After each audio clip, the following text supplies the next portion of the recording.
Greetings. Sorry, a few minutes late.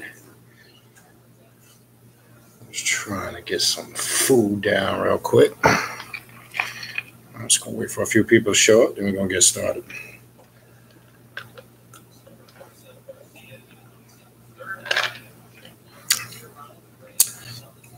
Peace to Trina.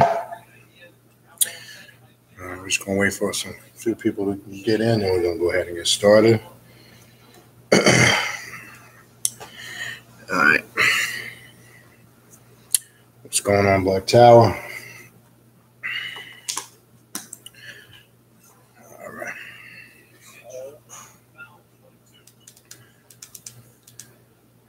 All right. A few minutes late, my bad.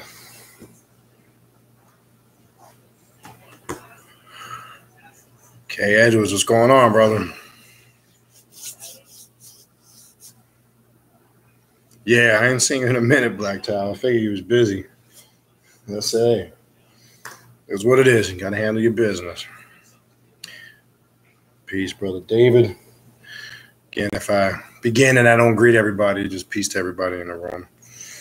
All right, so people following in, I'm going to just go over a couple quick announcements real quick.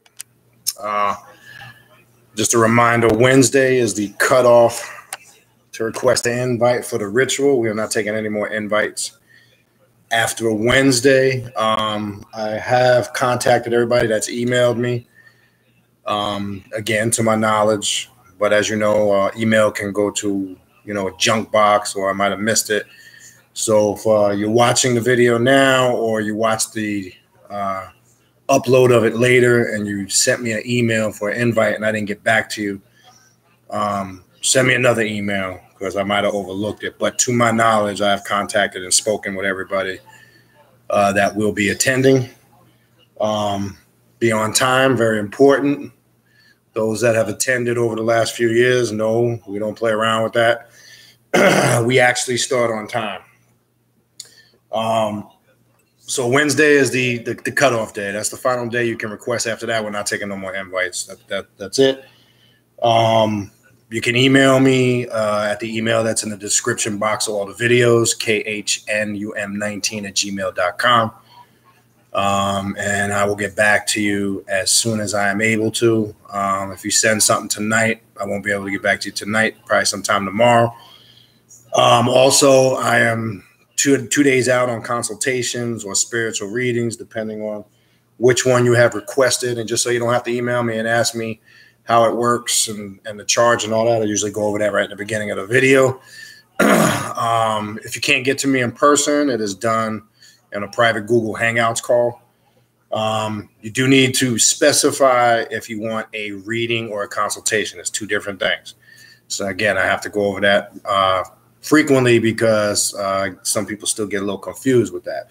A reading is consulting the spirits, and we use a system of divination. It could be runes, it could be cards, and we basically just go based on what the spirits send through. A consultation is more of a free-for-all. You pretty much control and dictate it, and people use that for a multitude of reasons. It could be just to get information about this path, how to set up altars, certain spiritual systems you might want to focus on, etc.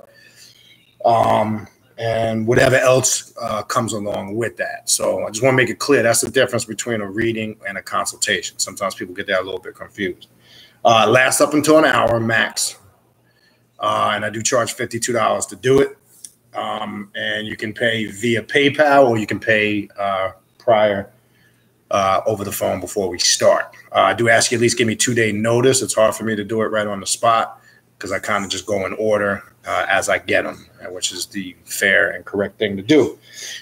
Same thing for that. You can email me, khnum19@gmail.com. That email, again, is in the description box.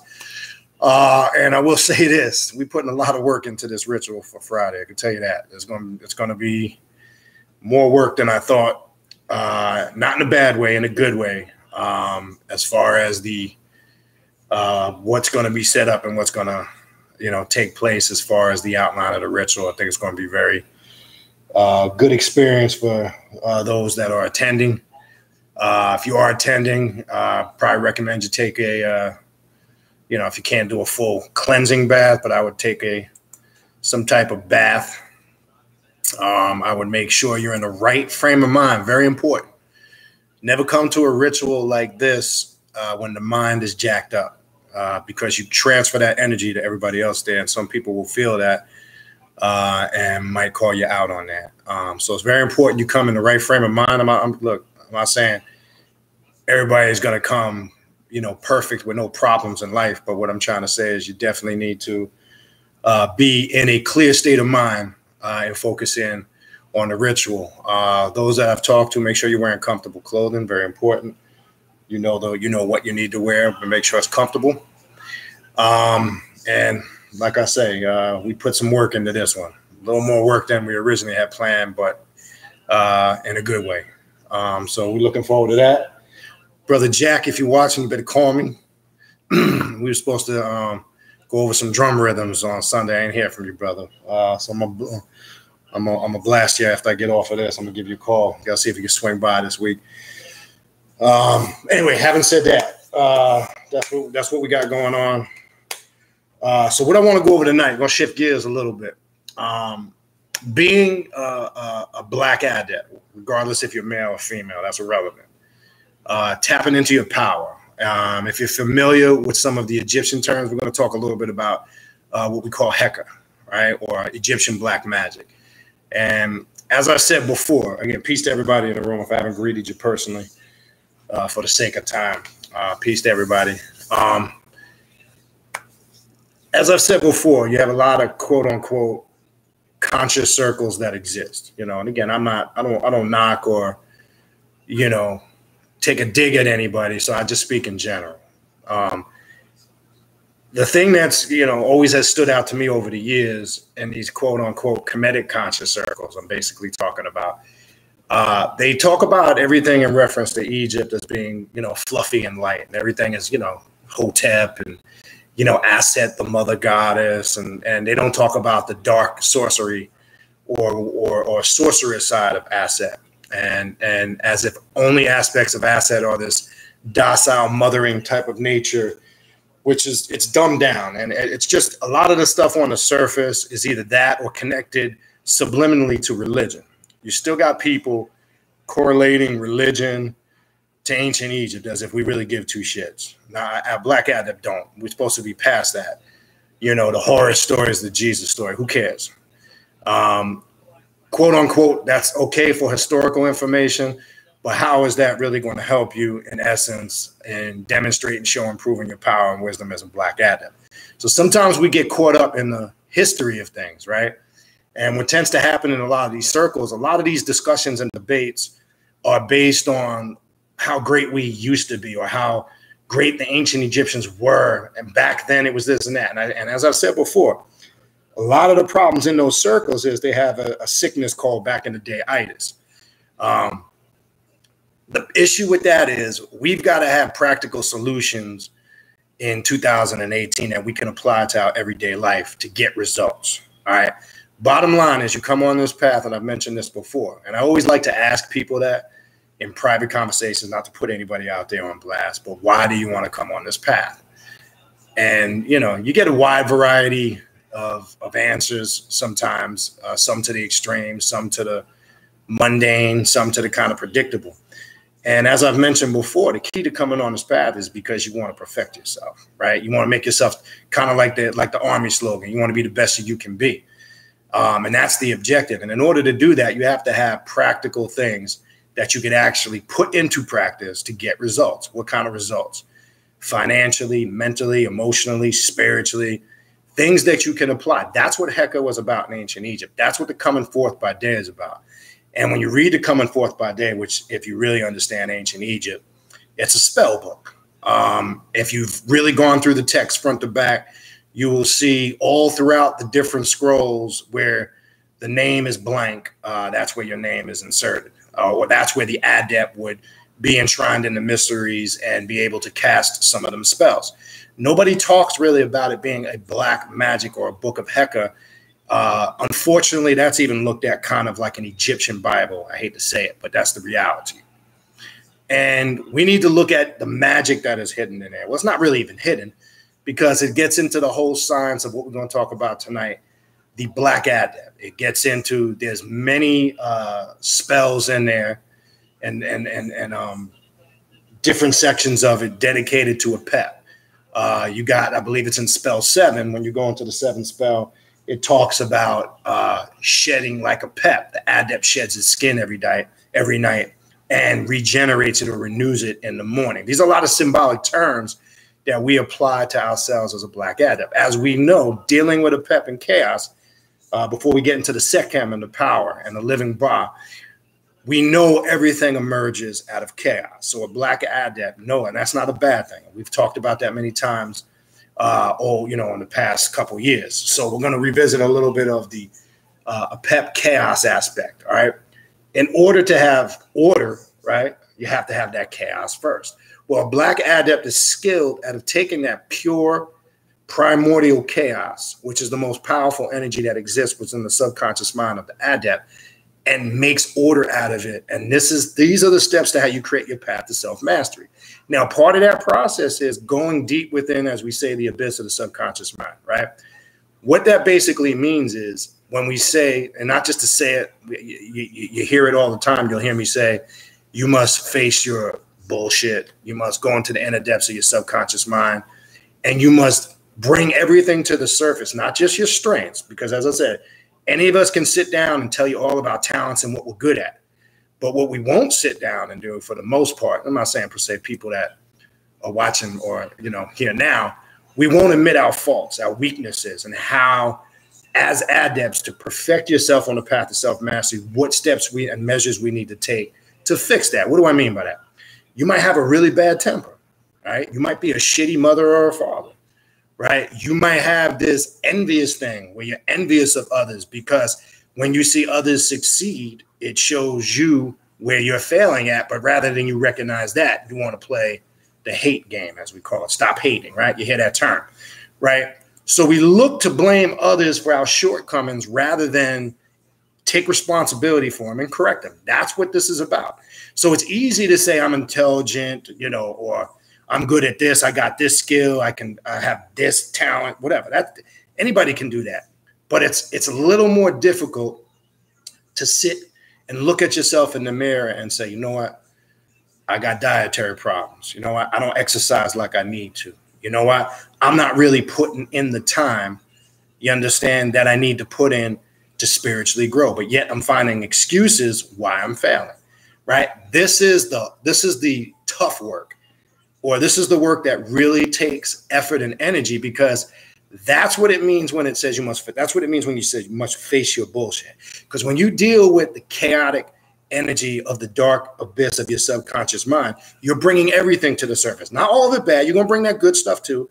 That's going to come out through your meditations, through your ritualistic work. Remember, we do rituals on this path, not just to do them. We don't just do rituals because they're cool or they look hip or it makes me feel like I'm spiritual and deep. And that's why I went through the whole series on Palo. That's why I went through, Voodoo and some of the African traditions, because unfortunately, some people want to play African. You understand? Because it's convenient to throw on some cultural clothes, say a couple catch African phrases, and it strokes your ego. So in your mind, you think you're cultural or whatever. And again, I'm speaking in general. I'm not speaking specifically to anybody. Unfortunately, we see this as a whole. And that's why I did the Palo thing, because I don't really think people understand the intricate aspects that are involved in Palo. Not just Palo. I'm just using that because that's something we recently talked about. You really got to understand, and I always say this, when anybody wants to take on any, I don't care if it's Luciferianism, I don't care if it's vampirism, I don't care if it's Palo. I always ask the person, what is your purpose and intent for coming on this path? What are you trying to accomplish? And if you really got to sit hard and think, and it takes you long to answer, then you didn't think it out. Then it's just it's more of the curious thing. Now, the curious thing should be solved when you're doing your research and getting information on what the path's about. So the curious stage should be done and gone by the time you say you want to make a commitment to practice a spiritual path. Now, as you know, on this path, there's going to be many things you're interested in, and there's going to be many things that don't, catch your attention, or you don't want to have anything to do with it. And that's what this path is about. You choose what you resonate and vibrate with. But the hecker part of it that we're going to talk about tonight is critical and key because this gives you that understanding of how I have to go deep within myself to get the answers. Because as I said before, who knows better than what you need than you? It doesn't mean you can't have elders, teachers, and get guidance, but that's what it's for. But in the end, you should make those critical decisions. Nobody should make them for you. Nobody should tell you what you can and cannot do. If I told you before over the years, I've mentioned this many times. I get so many people that come to me and say, you know what? Yeah, I was part of this group. It could be whatever spiritual group. Yeah, and they told me don't study Luciferian. They don't read that book, or you shouldn't do that. Anybody that tells you that is telling you that because, one, they don't know anything about it, and two, there's something they're trying to hide from you. And I found the third aspect is most of the time they're reading that shit and they don't want you to uncover any shit that they're saying to make it look like they're coming with some deep shit. And this is something that was going on for years prior to social media, prior to all this technology. Because you got to remember, when you go back, 15, 20, a little bit over 20 years ago, we didn't have access to all this social media. We didn't have access to all this effort. Now all you got to do is log on to a computer, bam, you can pretty much pull up anything. Back then, you had a lot of these, as I call conscious pimps, that would find books that they know you couldn't find, and they would spit and regurgitate the information as if they were originators of it, as if they were coming up with it themselves. You understand? And those days are over. That's why I say it's pointless. And you still got a lot of these conscious circles that are giving you historical lessons. I can Google anything historical on ancient Egypt and pretty much find it. I'm not saying everything is accurate, but I don't need to sit in a lecture for 3 hours and you give me a history lesson. That shit pretty much bores me and puts me to sleep because it ain't going to do nothing for me in 2018. And that's why I said earlier, that's why there's a lot of this back in the day itis in the conscious community. And I don't even like that word conscious community, to be honest with you. I can't stand that word, but I'm just using it so people that are watching, not just here, might watch the upload, could understand what I'm referring to. So it leads me to the point. Sekhem and the power of the Black Adept and the living bar, which is the key in essence that's going to get you the results. Because in 2018, if it's not bringing change that you can see, change that's transforming you spiritually, mentally, emotionally, and physically, I personally don't have the time to really sit and listen to it. So this is not the channel for a history lesson. If you're looking for that, wrong channel. You can find a million other channels for that. It's not a religious channel. I want to make that clear. I couldn't care about your personal religious beliefs. I couldn't care if you're Christian, Muslim, Jew, Buddhist. That shit is irrelevant. If you're here and that's what you are and you have an open mind, welcome. If you think you're going to be here to enforce your personal ideology, you might as well tune out now because you're pretty much wasting your time.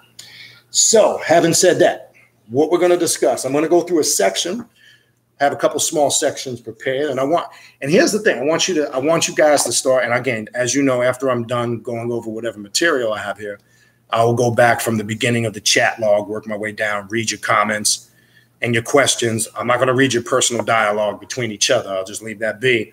I will read your comments and questions in relation to the topic. Gather some questions because, look, I don't just want to do this just so you can sit here and listen to me talk. It's supposed to spark some thoughts, some intellect. You understand? And as we go over the materials, start thinking of questions. And I'm not saying force yourself, but if you really need or want to build on more information or add something to it, you understand? It doesn't have to be a question. Add something to the build. That's how you grow. Not just sit and listen to somebody talk. And that's the other problem with these conscious circles. And I had this conversation came up again today, which I thought was real funny. Look, I'm the wrong person to come with that black woman is God shit. The reason why, and it's not that I don't accept that to an extent. The problem I have with that is all those people that are promoting that, I don't see any female teachers, so it's a bunch of bullshit. Why do I say that? You always hear all these people on YouTube, the black woman is God, the black woman is God. Look, I'm gonna keep it real for you 100%. That's all prep. What do I mean that's prep? Most of them dudes that are saying that are prepping the females to get some dictrin, as we say, not doctrine. Because if most of those organizations and groups believe that, they would have more female teachers out in the front. That's why I say that.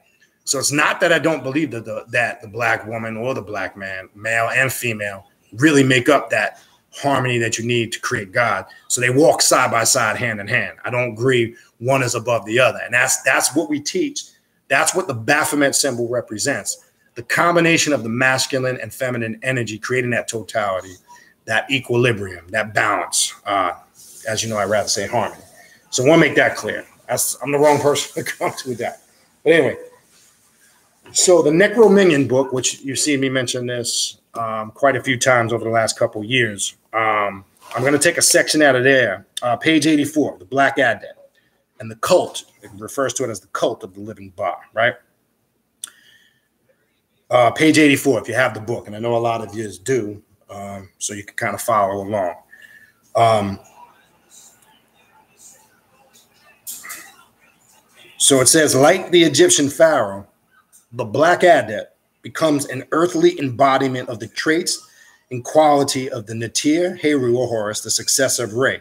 Not only of Horus, but the mighty Neter Set is the power accumulated by the living temple of flesh, which is the Sethanius. He or she is like the divine manifestations of the gods in the flesh. Now, what does that basically mean? I'm kind of going to stop as I go through some of these paragraphs, right?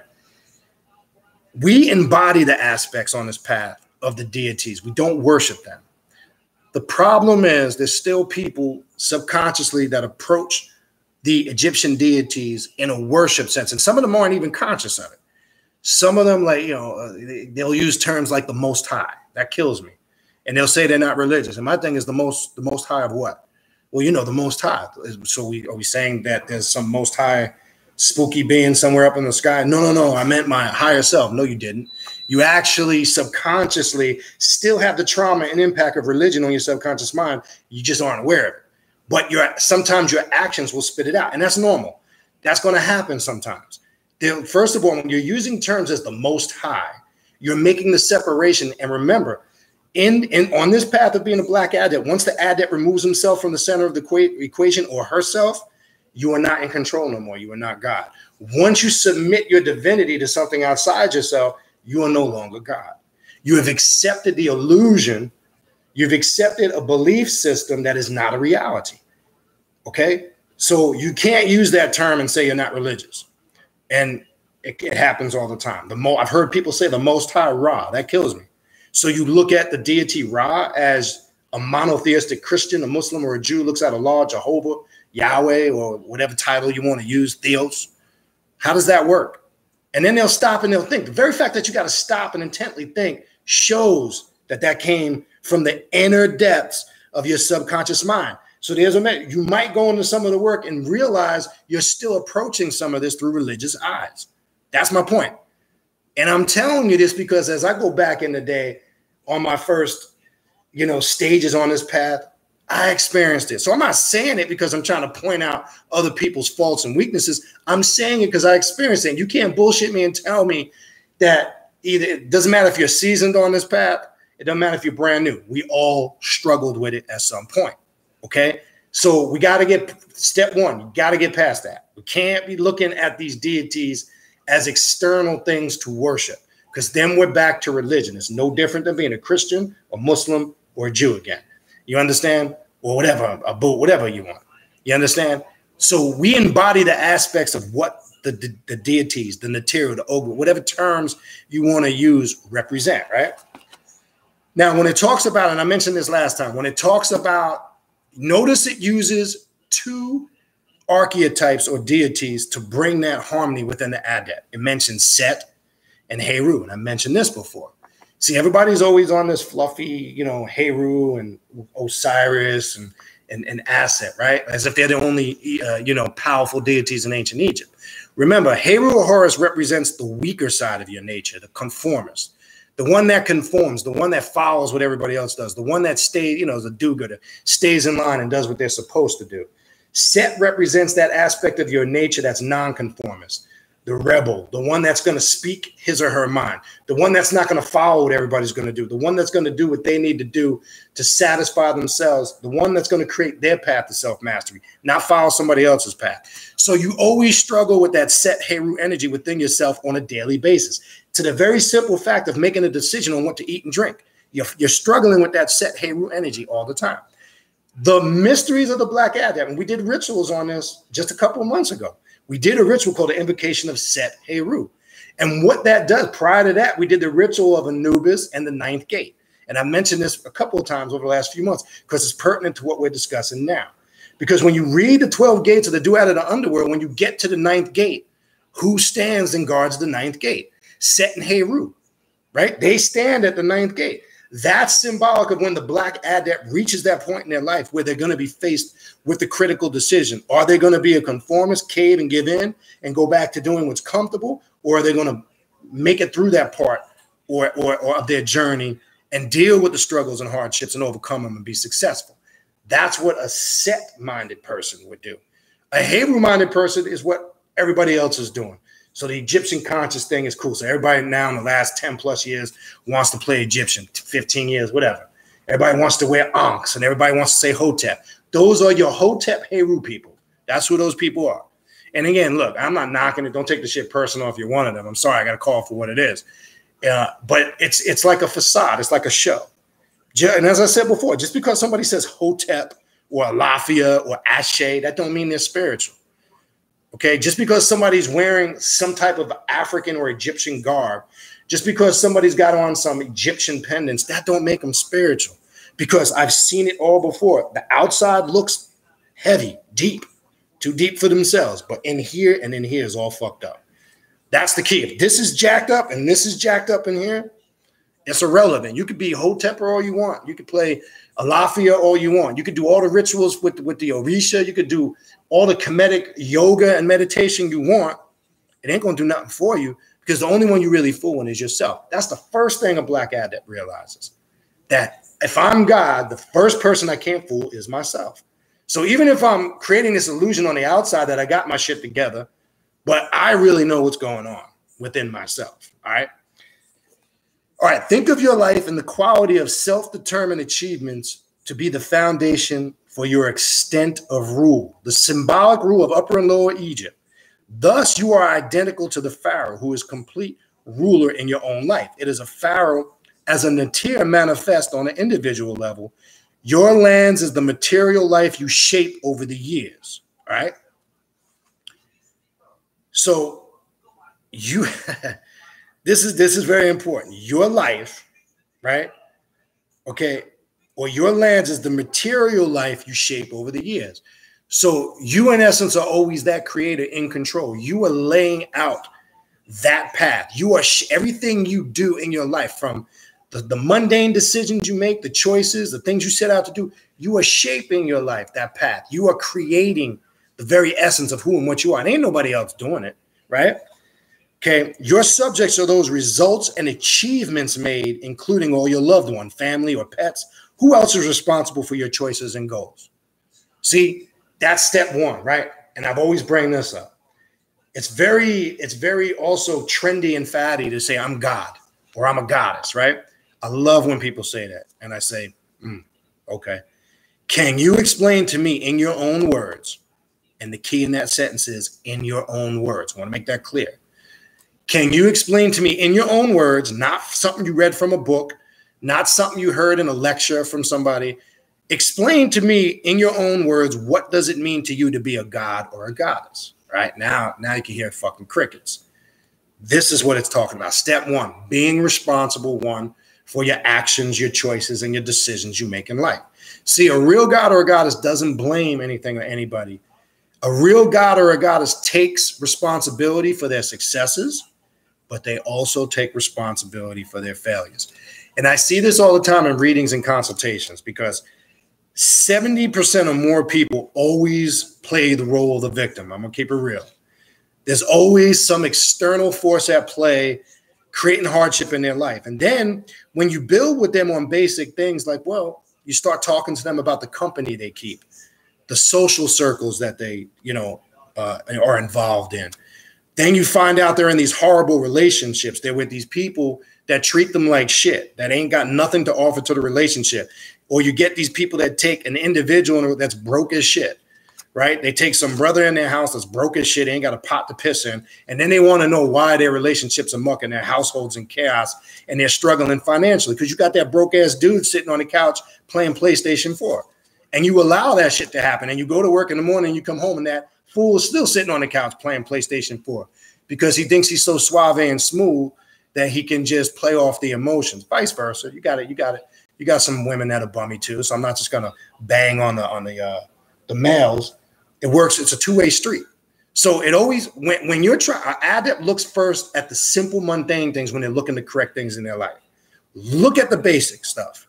Look at your environment. Look at the company you keep. Look at your friends. Look at the things you do to make money. Look at the social circles, the places you go. That's usually a telltale sign of the type of individual you are. And as I mentioned before, it's something my mother used to always say to me: you are the company you keep. That's a reality. So I don't care if you think you're above people. If you're hanging out with derelicts, lowlifes, and bums, guess what you're going to become? And you have not much of a say in it. You're going to become the same. If you surround yourself with good people, good family, good friends, you walk in circles that are productive, guess what's going to happen? You're going to be a productive person. So sometimes it's really simplistic shit that's the solution to a lot of the things that we struggle with and we deal with. But we sometimes tend to make it a lot more complicated than it is. And that's usually a telltale sign. You find out, well, wait a minute. A lot of this stuff isn't external. A lot of it is the choices and the decisions that I've made in my life. Okay. So that's what it said. You're responsible for your choices and your goals. It's that simple. So whatever choices you make, obviously, is going to affect those goals. So if you set those goals and you don't meet those goals, you need to evaluate some of the choices you made. See how easy this is? It's not really that complicated. All right. The myth and symbolism of the ka. Let's talk a little bit about that.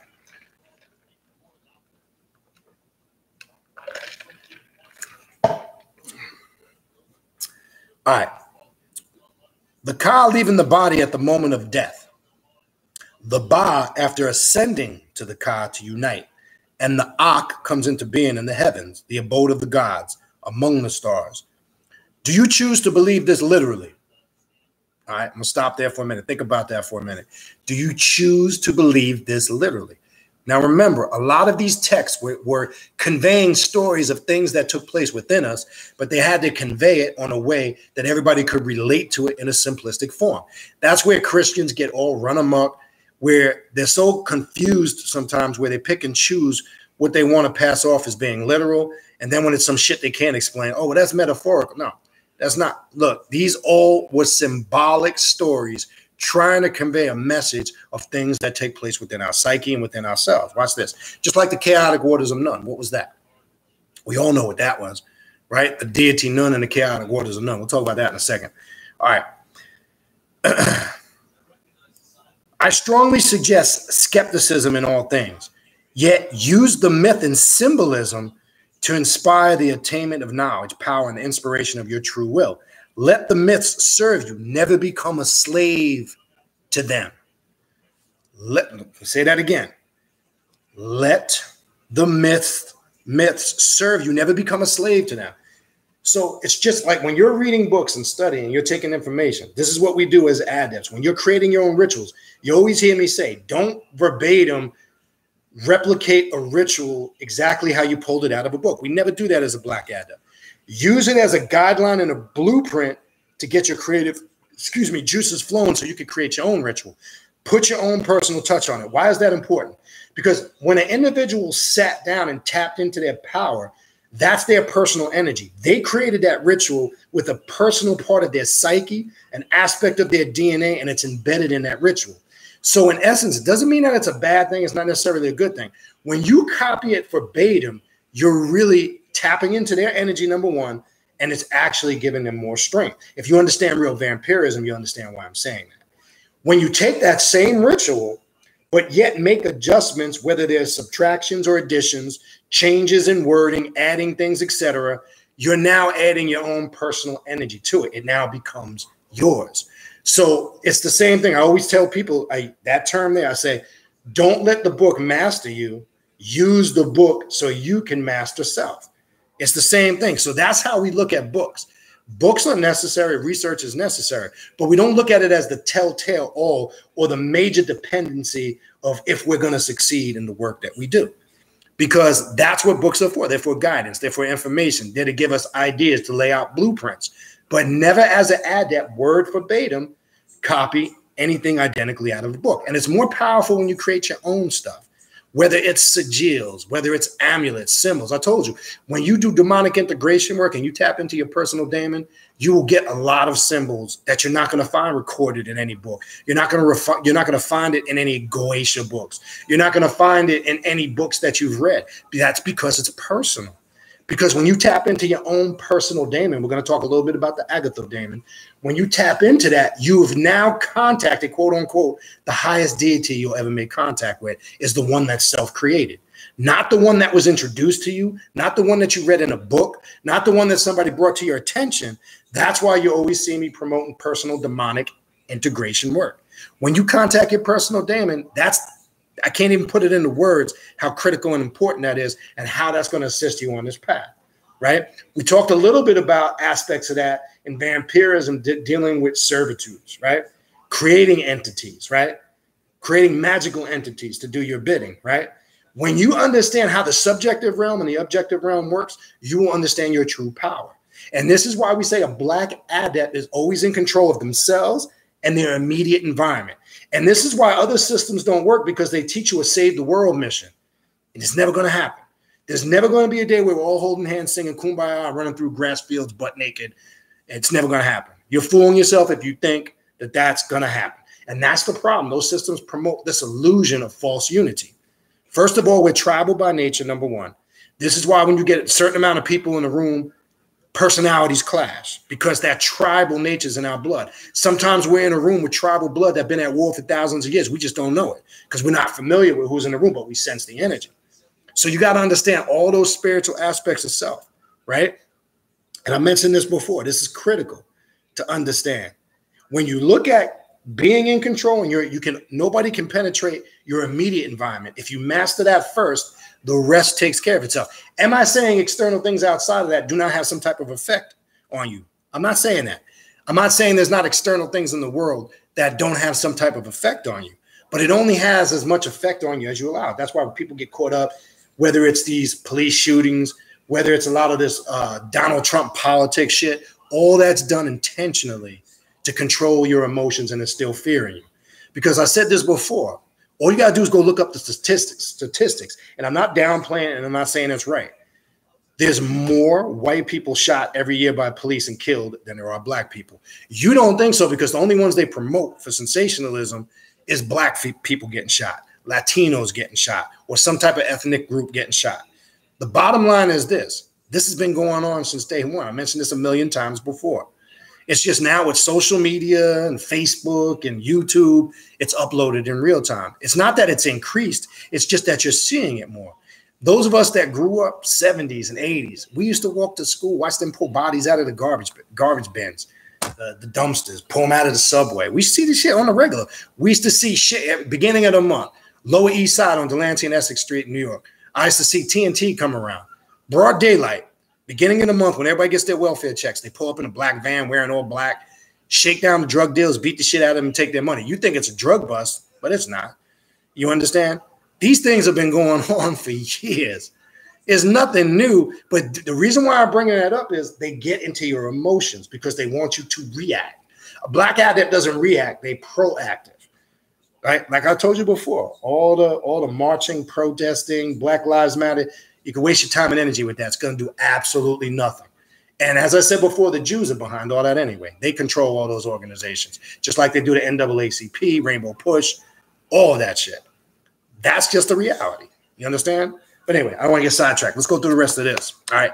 So we use these myths to strengthen us. We don't become slaves to them, right? The end result is the Black Adept ascends into the heavens or the sky, possessing his or her divine attributes as reflected in the true will. All right. So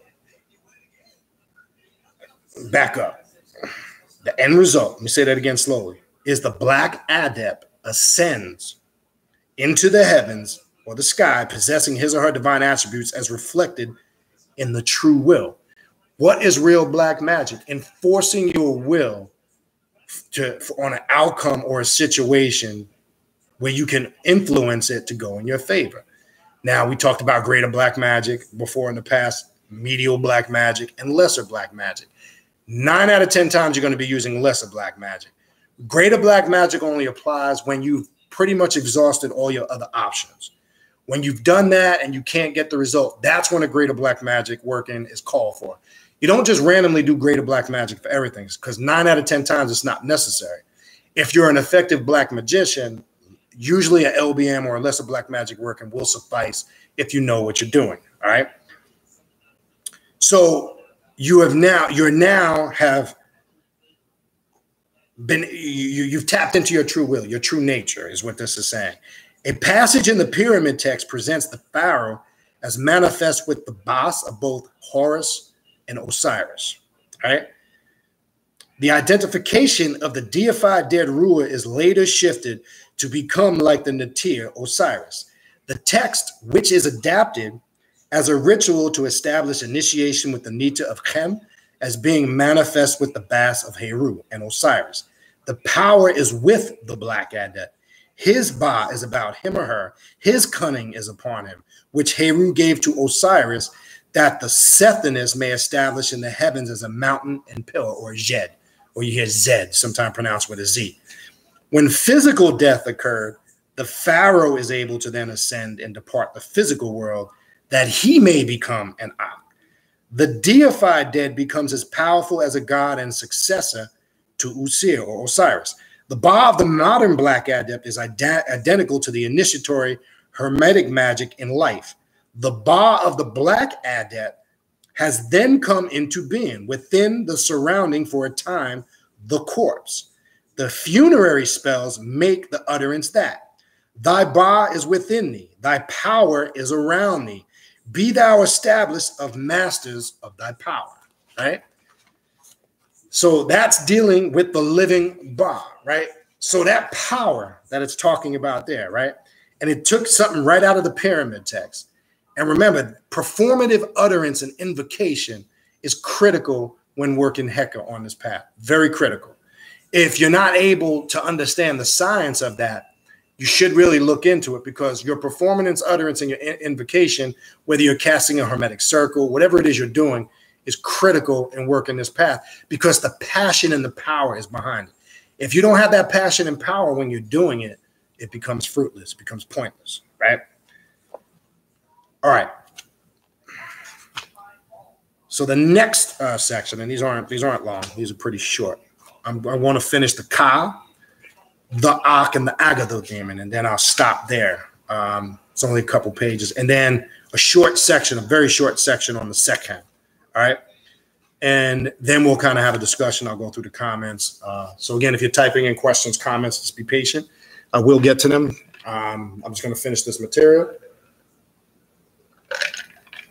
All right, so let's go to the Ka. The soul or double, the Egyptian daemon, inherent within every individual.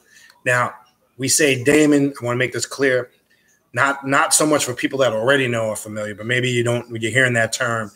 And if you're going religious and you're thinking of demon and devils and all that, then you're not understanding what the term is. It's D-A-E-M-O-N, daemon, which is the Greek word for your higher self, the intelligent self, the real you. It's a term you will find in many different spiritual systems. It's where they get the word D-E-M-O-N from, which doesn't come into play until monotheism years later. Okay? So when we're talking about our higher self, you find this concept prior to the Greeks. It goes all the way back to the ancient Egyptians, into many different spiritual systems that predate it, okay? Meaning religion.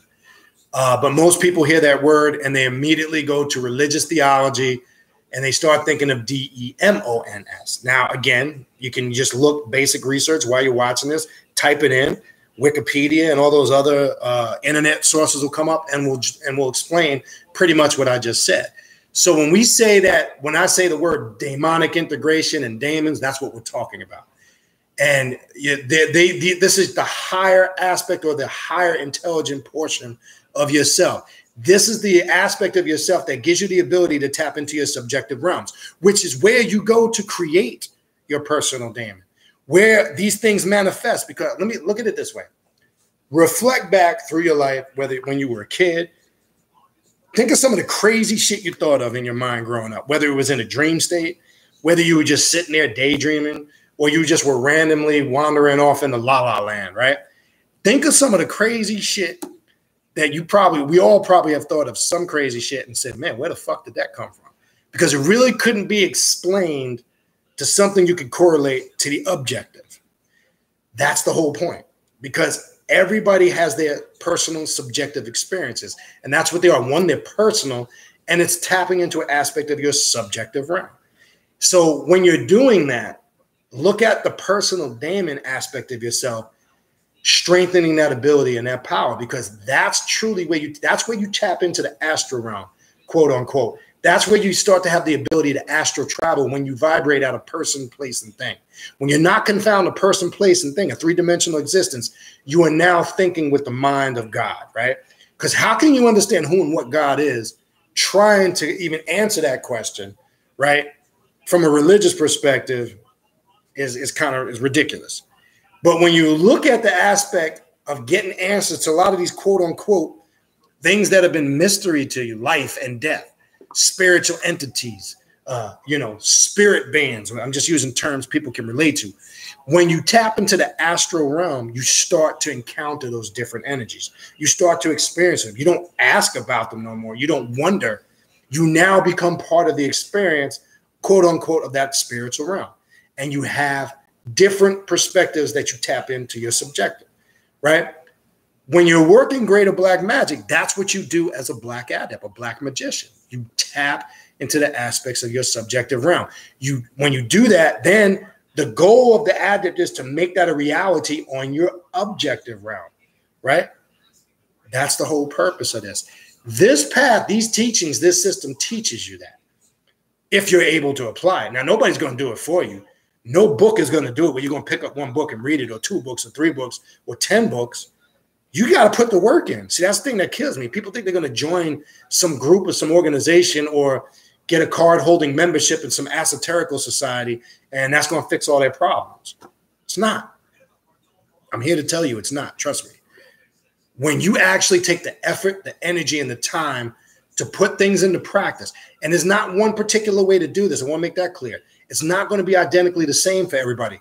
The method is not going to be identical for everybody. Everybody might have some similarities, but you're not going to do it because everybody's needs are different. That's why belonging exclusively to one spiritual system doesn't work. I don't care how long you've been to it. I don't care. I could walk up to a member of a religious organization, 20, 30 years they could be there, or 40 years. They cannot tell me that sometimes they just thought about turning around and walking away from that shit. You want to know why? Because structured religious spirituality does not cater and give the answers to everybody's needs. That's why it don't work. That's why most of us that are here right now are on this path, because we tried that shit. It only took us so far. We got to a point where we said, fuck it, that's all I can get out of this. There's nothing here else more for me. What can I do to keep growing? See, an adept is never content. They're always continuously looking to gain knowledge, right? It's that old saying, a wise man knows he knows nothing. It don't mean in an ignorant sense. It means they're always able to humble themselves to learn. You understand? This is important to understand, all right? The Ka. I know that I was talking about Damon, but, kind of went into that, my bad. The Ka is understood as a double lesser association soul of the individual. The Egyptologist who first examined the essence of the word was Dr. Birch in 1858 and defined its meaning as a genie, spirit, or soul. Charles Pace defined the Ka as soul. Ancient Egyptians offered food to the Ka, such as meat, beer, incense, and other traditional items. The Ka dwelt in the statue of man, just as the Ka of a god could inhabit the statue of a god. Now, there's a science in that when you're working your rituals. When you have statues or icons on your altar, remember, when you go into, for an example, the satanic ingredients of black magic in the satanic ritual book, right? It uses the different ingredients that one uses to construct a ritual or create a black magic working, right? Well, that's what icons, statues, or other imagery is used for. What it said there. You draw strength from it. Because when you look at a symbol, be it a sigil, be it a statue of a deity, you should be focusing and reflecting on the consciousness that's associated with that particular archetype, the symbols. What do they mean? And how can you draw strength from them spiritually, right? So if you're looking at a statue of Tahuti and doing a working, Tahuti is the scribe. He represents intelligence, knowledge, wisdom. So if I want to do a spiritual working to increase that knowledge and wisdom within myself, to enhance it, to make it more powerful, I would incorporate some ritualistic type of working with Tahuti. If I needed to clear paths, I needed an aggressive energy to overcome obstacles, I might want to create a magical working with Sekhmet, because I know Sekhmet is an entity or an archetype that whoops ass, that kicks ass, that clears paths. It's a warrior energy, etc. I'm just giving you two quick ones. This is what this is talking about. This is how we approach it as adepts. We don't put a statue on our altar and go, hail and praise to you, Tahuti, of your great wisdom. How does that differ from a Christian, a Muslim, or a Jew going into some building and looking up into the sky and praying to some unforeseen force? That's not a reality. All right. All right. So that's how we draw from this symbol. All right. This draws an association to accumulated energy, which may be built into the idol or symbol of the specific god. That's why you should charge your tools. That's why you should always clean any of your working tools, charge them with your own energy. This is how you create this type of work. The second, more vital energy and power in the statue would hold not an independent thinking god, rather a subconscious link with the Black Adept, who holds identification with the god based on the attributes and roles of the idol. Okay? Let me say that again. The link between the Black Adept, who holds the identification with the god based on the attributes and roles of the idol. What I was just saying, what it represents, its symbols, the consciousness that's associated with it, right? That's also another aspect or a form of vampirism, absorbing the consciousness and energy, right? When you go back to Pharaoh Unas, who they link the origin of vampirism to the 4th dynasty of ancient Egypt, that's what real vampirism was, absorbing the conscious and energy of what the gods represented. That's why it refers to Sekhmet as the devourer of the gods. She drank the blood of the gods, right? Didn't mean literally. It just meant that that was the type of power that she embodied. And remember, when you read in some of the ancient texts, the funerary texts, the pyramid texts, that before a lot of the wars, before a lot of the different pharaohs went to war, they invoked the power of the warrior Sekhmet. This is a reality. So you can utilize that same aspect if you're dealing with personal issues in your life. If you got a situation that you need to draw or some obstacles that you need to eliminate, Sekhmet would be a good aspect to work with. Kali would be a good aspect to work with. La Santísima Muerte, the Holy Death, would be a good aspect to work with. Any road clearing archetype you can utilize. I always said that when you set up altars, you can group different spiritual systems as long as the energies are similar. You just don't group different energies, because then it creates conflict within your psyche. Not because of some religious rule. You will find it will cause some distortion up here. Trust me when I tell you, it'll be too much. And because remember, when you're setting up your altar and your working tools and your whole system that you lay out, remember, it's a reflection of what's in here. So sometimes it's as simple as when things ain't right, you'll look at it and you start to feel it. So that's why you don't do it. It's not because it's some religious rule. It's due simply to the fact that it can create that conflicting energy. Okay? All right. So what else do we got here? All right. The essence of the ka is the soul, which required nourishment after physical death. As offerings to the ka would decrease, the ka was then able to feed upon the offerings painted on the walls of the tomb. The images transformed into suitable energy for the ka to absorb. This is very much in harmony with the concepts of astral magic and nourishment of the essence of the psyche after death. The symbol of the ka is the hieroglyph of 2 arms pointed upward. We've all seen that. All right. For the gods, for example, Re has 14. I'm going to skip this. Just gives you some examples of it. But the kas are personifications of traits or qualities, including glory, effectiveness, strength, prosperity, creativity, perception, authoritative utterance, that's Sia and Hu, and compelled order, Ma'at. The Ka for the Sethinist is the vital energy which is strengthened by our traits and force of will. The double of our personified and idolized daemon. The Ka itself was a force without distinct personality. While the Ba would contain the driving traits, which could be considered an aspect of personality, right? That's the Ka, the Akh, the deified immortal dead and soul radiant immortal. In Egyptian religion, the Akh is the highest power in the hierarchy of spirits, the blessed dead. At physical death, the Ba and the Ka ascend, and in union and transformation of energy causes the Akh to come into being. The Akh becomes immortal and ascends into the northern region. Remember, this is symbolic. The northern region of the night sky. This is considered the survival of the psyche, the dark immortal of Luciferian traditions. Okay?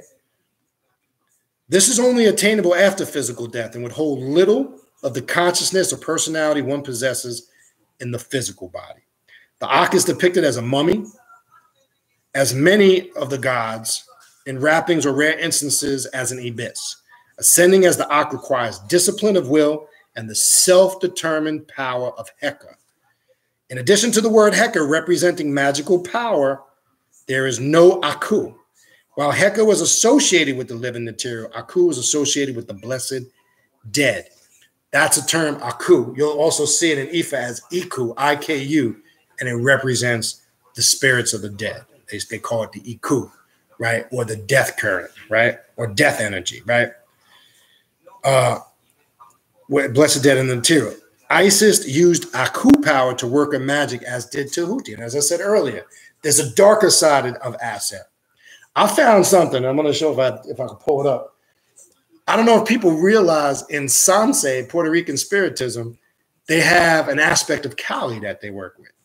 It's synchronized also with a Catholic icon, and I actually have the picture of it, which I thought was unique because it's just like Kali with the multiple arms, a death current. So it's funny how these traditions bridge over, whether it's ancient Egypt, whether it's Ifa, whether it's Spiritism. It's funny how they all connect. Where you can, I mean, who would think really, if you don't really understand Sansa, you don't understand Spiritism, you wouldn't understand that there's a goddess named Kali that's connected to that whole spiritual system. But I find that in reference to what it's talking about here, the blessed dead, right? Dealing with deities, quote unquote, of the dead, right? They're all cross-referenced in all of these cultures. It's unavoidable, right? All right, so the last two sections, and then we'll finish, and then we'll take some questions and comments. The Agatho daemon, true will, inherent desire, the inner daemon. Pretty self-explanatory. All right, I'm not going to read all of it. I'm going to skip to, let's go, if you're following in the book, I'm going to skip some of the history stuff. I'm going to go to the third paragraph on page 89. The Agatho daemon at Alexandria was an ancient Chthonian deity of the earth, which assumed the form of a snake, right? There's that Apep aspect there again. Symbolicism, which was identical throughout the ancient Near East, including Sumerian, Ningenzida, or the Elamite gods. The Agatho daemon, good daemon, was a fertility and beneficial deity, which in origin was not associated with the individual daemon until after the time of Alexander III of Macedon. The legend of Alexander, after founding Alexandria, eventually had a temple built and dedicated, to the Agatho daemon. All right, now I'm going to skip that. There's more history, which I'm not going to go through. Let's go on the next page. Let's go to the third paragraph. All right, I'm just going to read a couple of these. I'm not going to go through all this. The visibility of a symbolic divine power known as the Greek Epiphania or Epiphanies was a central element of Greek religious beliefs. This is explaining the Greek explanation of it. Alexander III of Macedon established his foundation for rule and legacy after the liberation of Egypt from the Persians, right? Now I'm going to skip down to show you, that's just explaining the pronunciation of the word. I want to go down now to the next page, second paragraph, and finish with this. Luciferians recognize the individual psyche must be inspired as a result, motivating to act in a compelled, effective action to accomplish our long or short-term goals. Initiation, in essence, is based on a lifelong series of stages of perception and conceptualization of motivating energies and powers to inspire the aspect of mind, body, spirit, thus our Agatha demon, to shape and direct through the Black Adept. And that's why I said earlier, initiation, rituals, all those things are for a reason, not just to be done just to do them. In Greek religion, often the daemon was considered to know future events. Thus, a belief in fate as it is decreed. To know future events is the intuition of your daemon. This is based on consistent occurrence and perception in the physical world and the inherent desire of the daemon, the true will. Luciferians decree their own fate without guidance from outside sources beyond casual advice. All right, then I'm going to skip that last one. And now go to the next page. And we're going to finish with Sekhem, right? 2 short sections here. Sekhem is a word which means power, a divine characteristic used to denote a specific power or deific master or god. This could be manifest in a fetish of a type of office. One example is the staff with the pair of eyes carved in the top. This was an emblem of power, which is carried by Sekhmet as well as Osiris. The Sekhem is the vital power or fiery essence of the self. The connection between Sekhem, vital power, and the violent goddess Sekhmet are uncanny.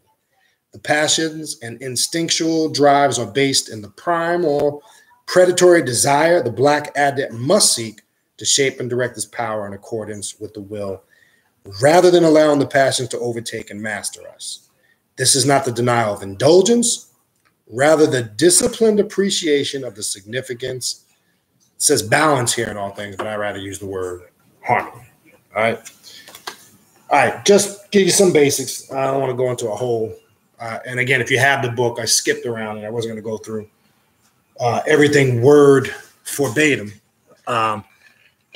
So that just gives you some of the key elements when dealing with that whole concept of Black Adept, or dealing with that whole concept of Sekhem, the living Ba, enforcing your will, dealing with the subject of all these things connect on a certain level. All right.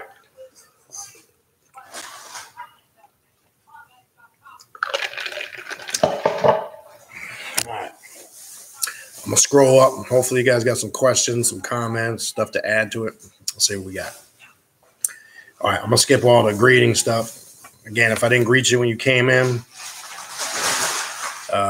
peace and greetings to everybody. If I didn't greet you personally.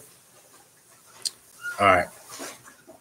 What else we got here? All right. Look for some questions. I don't see any questions. Okay. All right. Hey, David types. So when I saw my own funeral on DMT, I saw Anubis before my death. Okay. Yeah. I mean, DMT, again, I personally, again, I don't utilize it. I know it activates that molecule that connects you and activates a certain portion of your psyche.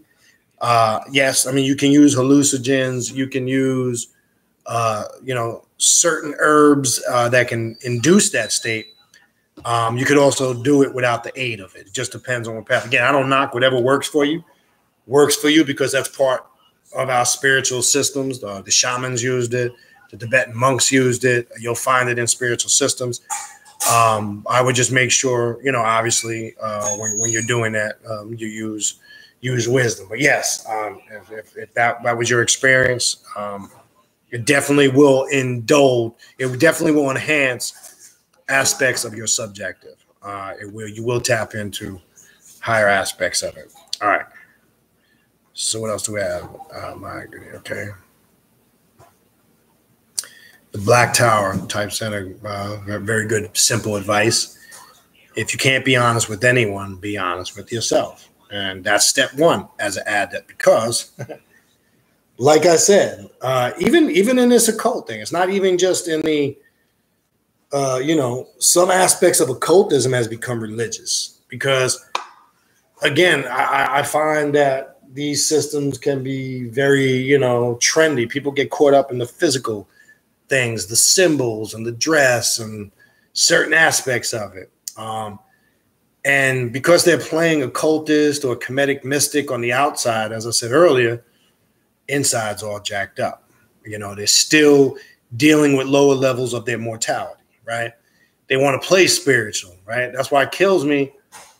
You know, you have these events, you have these functions, you know, and you know, people go to these events and functions, you know, for a day, and you know, it caters to their ego. They feel good, and then they leave and they go back to doing the same old shit. So yes, you have to be honest with yourself first. All right.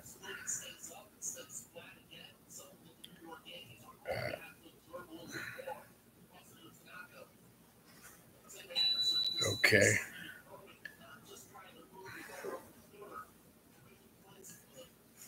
Peace, Sister Beth.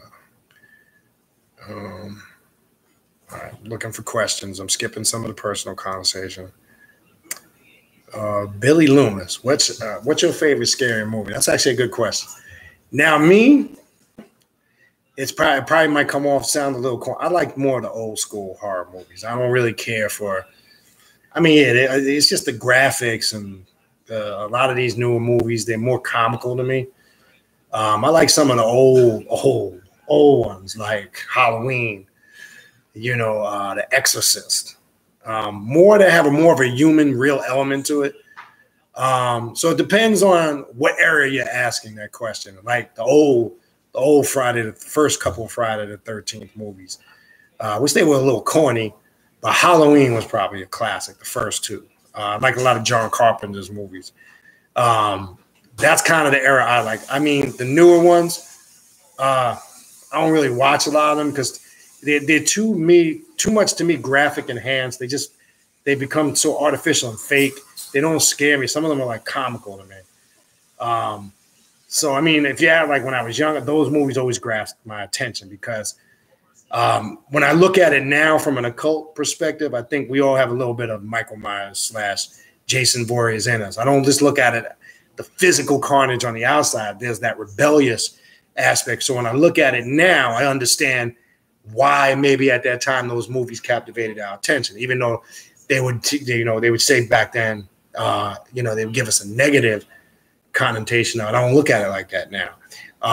But I gravitate more towards those type of movies that kind of keep you on your seat, a little bit more mystery to it, human element, things of that. There's another one that I used to like, When a Stranger Calls. I don't know if you remember the original, where you got the girl in the house babysitting. Now, when you watch it for the first time, you don't know the guy's calling from inside the house the whole time, like shit like that, because it creates that real human element of something that's actually possible.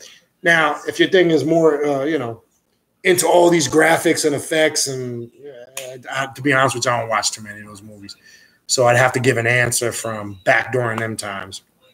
So I like horror movies where the human element is at play, and though some of those movies could have been a little cheesy, like Friday the 13th, it's kind of fucking corny. Like, let's go up to a cabin in the middle of the woods and nowhere and fucking get naked. And it's usually some really like yuppie white kids, you know what's going to happen, but then it's the effect, we all know that sound, right? That shit was cool to me back then. Now it's just like everything is too graphic. But anyway, that would be my answer to that. All right. Yeah, I agree with you, Uncle Danny boy. Lives matter. All lives matter. I'm on that. I agree. If that's what that comment was in reference to. All lives matter. I don't care who and what it is. Dangerous Mandy. The reason we are seeing so much is now televised. Right. The cameras everywhere. Shake my damn hand. You can't do shit now without someone in your business.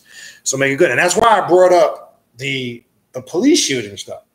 Go look. I challenge everyone to do the statistics themselves. You will see more white people are killed and shot by police than black people. The reason why it appears to be the other way around is because they're not gonna commercial and sensationalize white police brutality.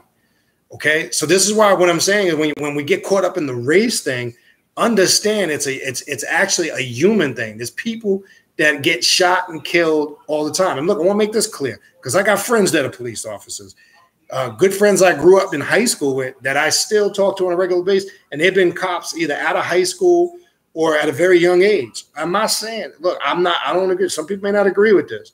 I don't think all police are bad. Do I think there's corrupt police? Shit, there's corrupt in everything in life. There's corrupt businessmen. There's corrupt athletes. There's corrupt police officers. There's always going to be the flip side to it. But to say that every police officer is corrupt is ridiculous. Okay? And I got family that's police. You understand? Friends. So I know the flip side to both of it. You understand? So we can't get caught up in that game. That's what I meant earlier when I said you have to be proactive. And again, I'm not saying there's not. Of course there's corrupt cops. We've seen it. I'm sure some of us have experienced it. But the sad thing that's out of hand now is now with this distrust between citizens and police, now cops, they got itchy fingers. And it's kind of can't be surprised when you expect it because now, like Mandy said, you can't do anything because everything is magnified. I just saw a recent video. I don't know if you guys saw this one, right? It was a white cop and a black dude. And if anybody wants the video, I'll find it and I'll send it to him. He was pulled over. They traced his plate. He had just committed a armed robbery. They pulled him over in a gas station. Here's the sick part about this. So he resisted arrest. Clearly, you see it on the video. The cop wrestles him to the ground. He's trying to take the cop's weapon while they're wrestling and screaming brutality. Do you know several people besides one individual helped the cop? Everybody else was too busy filming on their phones. This is what I'm saying. This is what's fucking people's heads up. And you clearly see on the video, and do not let your racial prejudices get in the way. The dude's clearly reaching for the cop's gun. The cop was not doing any physical harm. This guy was playing the moment, screaming, help, film it, police brutality. While he's saying that, he's trying to grab the gun out of the cop's holster. There's only one civilian helping the cop. There's a security guard on the presence who is security guard for this gas station. You see her through the whole thing just walking around filming it. She ain't doing shit. Okay? So what I'm trying to say is don't get caught up in your emotions. Don't get caught up in the black and white thing. It's a right thing. Because what if that was you and your life was in danger? Trust me when I tell you, black or white ain't gonna mean shit to you at that moment. So what I'm trying to say, I'm bringing that up is don't let them feed off of your emotion. Let me give you another example. Look, it's just like, say you walk out of a store, and as you walk out of the store, you see some dude pummeling some dude. Your instinct is going to tell you immediately the dude getting pummeled is the innocent victim. 9 out of 10 times you're going to think that based on what you're seeing because it's inciting a certain emotion to make you react like that. But how do you know the dude getting pummeled didn't try to rob that dude or do something and you walked in on the tail end of it? I'm using that as an example to show you how your emotions can be manipulated. I'm telling you. Oh, remember, a black adept is always in control of their emotions. They're not controlled by them. When your emotions control you, you are not. You lose, quote unquote, that aspect of your divine self. Okay. So that's why I was talking about that stuff earlier. I just want to make it clear. Okay. David Kinsler types in, things changed when I stopped feeling sorry for myself. Religion keeps creeping back, but I just can't go back. I've tasted freedom and it feels powerful. And I said this before, after you really tap in, working this spiritual path, if that's what you want to call it, whatever we want to call it, whatever makes us feel comfortable, you really can't go back to doing anything prior because there's nothing that's ever going to measure up to it. And what you're talking about there, that feeling of freedom is called your real sovereignty on this path. Spiritual sovereignty. What is real sovereignty? I ain't talking about that Moorish shit, that Moorish hustle. Let's make sure I'm clear. I want to be clear on this. I'm not talking about selling packets to tell you how you can, make yourself tax exempt and, out the system. And I ain't talking about that fake shit because that shit don't work. That's not real sovereignty. Trust me when I tell you. It holds no weight. It holds no clout. By the way, in reference to that, if you have a social security number, if you have a license plate that belongs to the state, If you have a driver's license, your car is registered, you're not sovereign. Please stop telling people you're a Moor just because you don't pay taxes at Costco. Please stop. Okay? It's fucking comical. I know many people over the years to this day who are still trying to recover from getting jacked over and fucked up in those sovereignty packages, getting involved with these so-called Moors who told them how they can become their own sovereign entity and not pay. I know a sister right now can't even get her license. She's been trying for over 10 years. Okay? Be careful when you fuck with all that fuckery, because I'm telling you, that's not real sovereignty.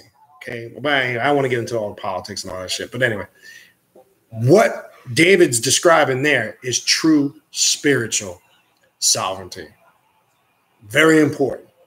When you feel that power, that freedom that you're describing, and it's hard to put in words, it feels like, we call it, really, it's a moment of Kepera, right? Kepera is coming into the self-realization of who and what you really are.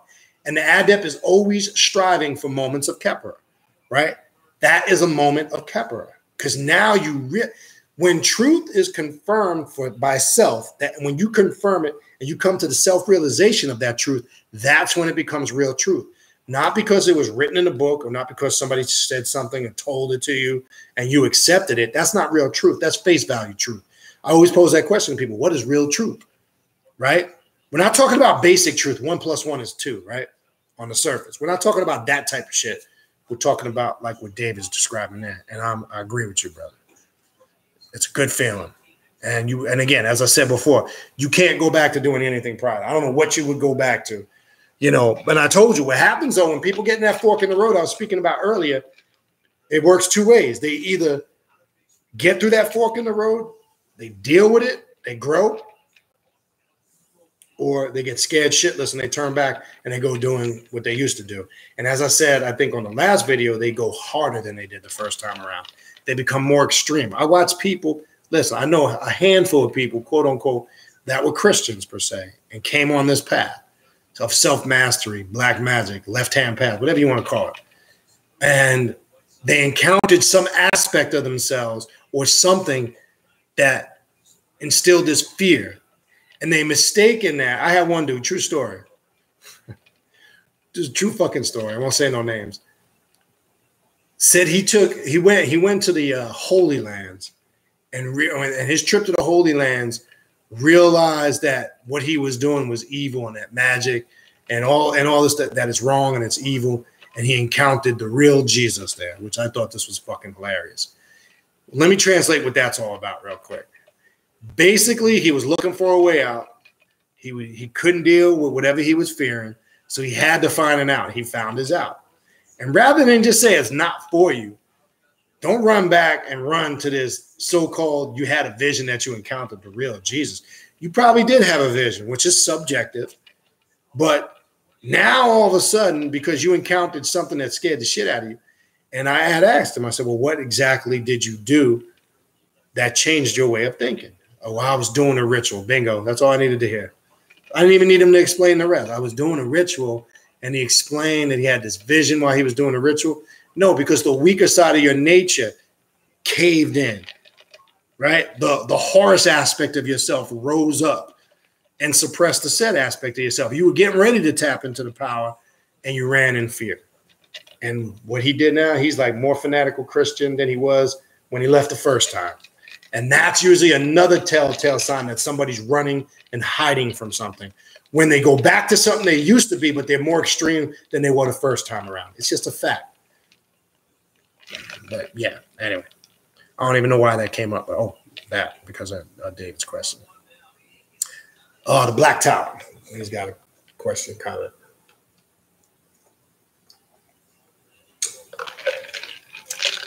The Black Tower writes, whether I'm right or not,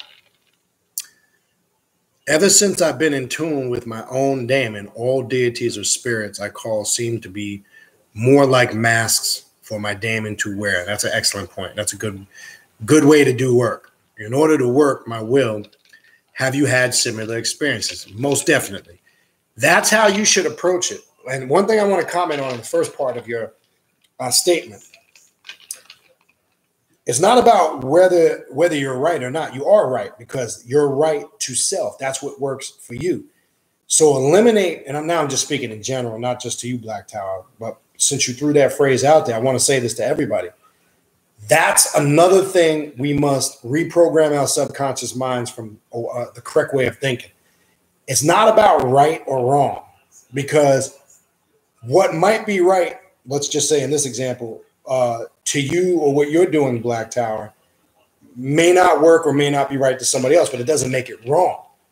And that's why I was saying earlier, everybody's path is going to be slightly different as far as the methodologies, the systems, and the things that they do. So when somebody asks me a question, what I should and should not be doing or what's right and wrong, I say, you do whatever's been getting you results. That's the right thing to do.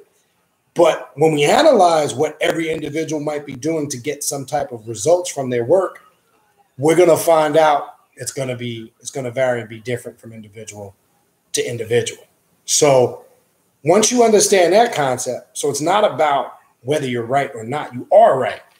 And what confirms you being right is the results. So if you're getting results from what you're describing and how you're approaching, and yes, my answer to your question, I have done similar type of things or approach it similarly, because remember, the deific mask is about putting it on, right? When you hear that term deific mask, and in the Necromillion, they have a whole section on that.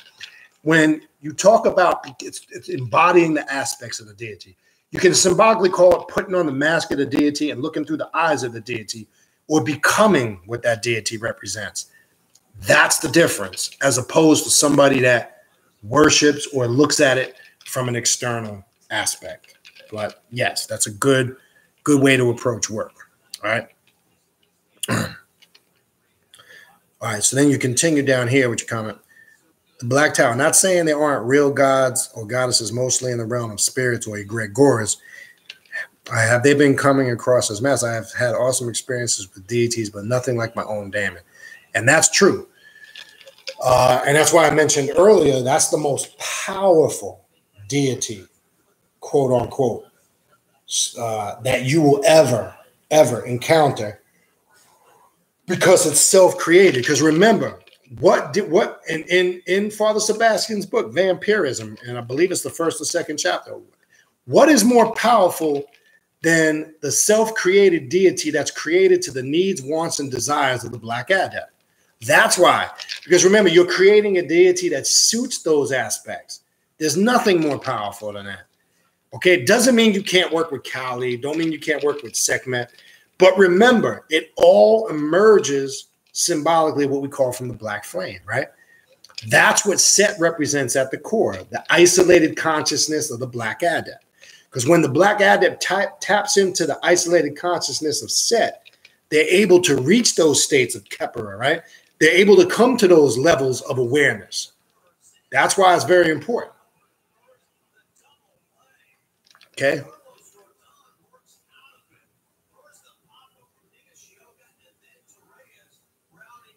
All right.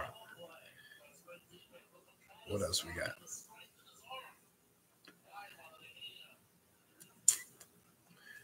All right. So, yeah, I see some people talking. All right. So the ritual that we will be doing, and I know Sister Trina is coming. Let me also make it clear. It's a little bit more than a drumming ceremony. It's going to be there's a couple different parts to it. Drumming is a strong part of it, especially when it comes to activating the energy of the Vodun spirits. In this particular ritual, we will be working. But there is first part.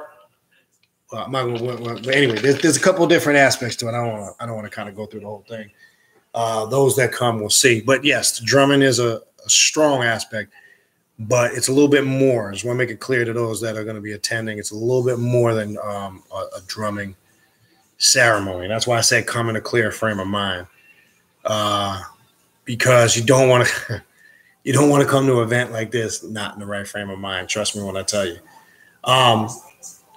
But yeah, so I'll leave it there. I mean, the drumming is a strong aspect of it, because as we know, the drums and the vibration of the drums and certain patterns of dance and enhance bringing and mounting on.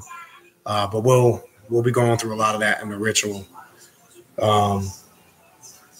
But anyway, just want to be clear. I don't want to give any aspects of the ritual away. I want people to enjoy the experience that are attending. And I know some people in the room tonight will be at that ritual, so I don't want to go too in depth to it. All right. Cadwoods. Yes, it took me 20 years to come to grips that I grew out of my religion. I got everything I could out of it, then realized I was stagnant. Constant elevation is a must. And that's why I said established religion is only going to take you so far. Most of us that are here today, for the most part, I'm sure a majority of us came out of some form of established religion growing up. You know, if you happen to be one of the fortunate ones that didn't, you still were exposed to religion in society. So, yes, you're going to find if you were or did grow up in an established religion, that's why we're here today, because it only took us so far. It only answered so many questions. We felt we got to a point, and you use a good word to describe it, where we were stagnated. Like, all right, I got what I can get out of this shit. I can't really grow any further. And that's when you made the conscious decision, or you made the choice to explore further or deeper aspects of your spirituality. And that's what I was talking about earlier. So that is a good point, K. Edwards. Goddess Kiera, more talk on Paulo, please. If you got a specific question, but I just want to make it clear that's not, I know you might be fairly newer to the channel, but I want to make it clear that we basically, I know this topic's not really Paulo this evening, but we deal with all aspects of black magic. You'll hear me sometimes talk about voodoo. I'll talk about Santeria, Paulo. I'll talk about tonight, as we're talking about Heka or Egyptian black magic. You'll hear me, talk about Luciferianism, vampirism, any of the quote unquote dark arts. But I do talk, I talk about that frequently here and there, but hope I didn't disappoint you. I don't want you to think that that's the topic all the time, but if you have a specific question on Paulo, and I know you have experience in Paulo, so that's why I'm saying that. If you have or something you would like to add or something you can connect, feel free. All right. Hold on. Things skipped on me. You know how that shit is. Sorry. All right, where am I at? I gotta find my spot, people. Lost it. Okay, here we go. Okay, Andre. Okay, no, that's a personal conversation. Let's get that. Andre Pope, topping Ka, the life force, Ba, the soul. True indeed, the Ka, the Ba, and the Ak. And the reason why I wanted to go over those aspects, I went over those tonight so you can understand it from the perspective of a black adept, not, quote unquote, from the lighter sides of Egyptology. Okay. All right. Stuffed Dog 69 times. And so if the Ka is the life force, is that the breath? Now it depends on. I wouldn't necessarily say. I mean, all right. If I hate to go to religious texts, but if we use the metaphor, I'm going to use the metaphor mentioned in the 2nd chapter of Genesis, 7th verse. Right? It says, God breathed into man the breath of life, and man became a living soul. So if you look at it in that essence, you can find that's actually not a concept that originated in Genesis or religion. You can find similar aspects of that in some of the pyramid texts. Coming forth by day, I can't recall the spell. It mentions that breath in essence connected. So if you look at it in that light, yes, there's a connection there. But when you look at, remember, the soul continues on. It's deeper than the breath. That more or less translates or connects to the physical, because when that physical breath, right, or that last breath is given up, the soul continues to live on. When it was talking about ascending to the skies, remember, it tells you that state is only obtained not in the mortal state, but in states of immortality. But long story short, yes, there's a connection there between that breath and that life. As long as we look at it in that aspect, there is a connection. Trina Hurt, I have used mushrooms. Okay. Yeah. And again, there are many different hallucinogens out there. And again, as I've said before, I personally don't really mess with them. And again, I don't knock people that do if that's your thing. And again, if you get results and they work for you and it's enhanced your spiritual growth, power to you. So yeah, that stuff is part of the path. It's part of the culture.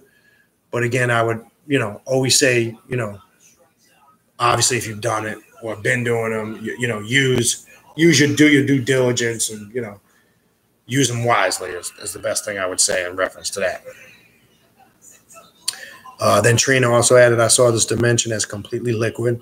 I've heard that from different people. Black Tower adds to that experience. I had the exact same experience on them as well, like liquid colors that could hold a loose form. Okay. Stuffed Dog 69. What did I do with my cup? My bad. I got a question, brother. How do you deal with keeping yourself in tune? I feel that my energy for this is up and down. I'm trying to find a way to stay focused on my path. Well, you basically just described the challenge that everybody deals with on a daily basis, brother. Welcome to this club, and I'm glad you bring that up. I always tell people,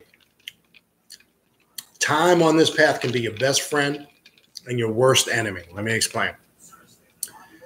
One aspect which most people don't look as magical practice, and it's magic in itself. When you're able to master the time that you have and use it in the most productive, beneficial way for your spiritual growth, you are working magic.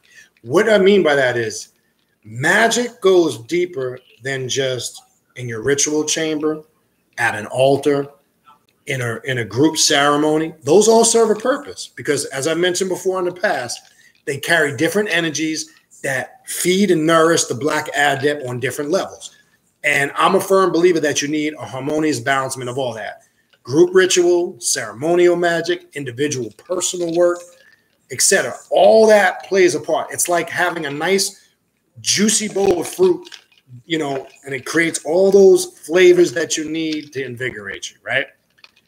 Your question connects even further because what's important about your question is, again, as I said a minute ago, something that we all set out every morning from the time our foot hits the floor.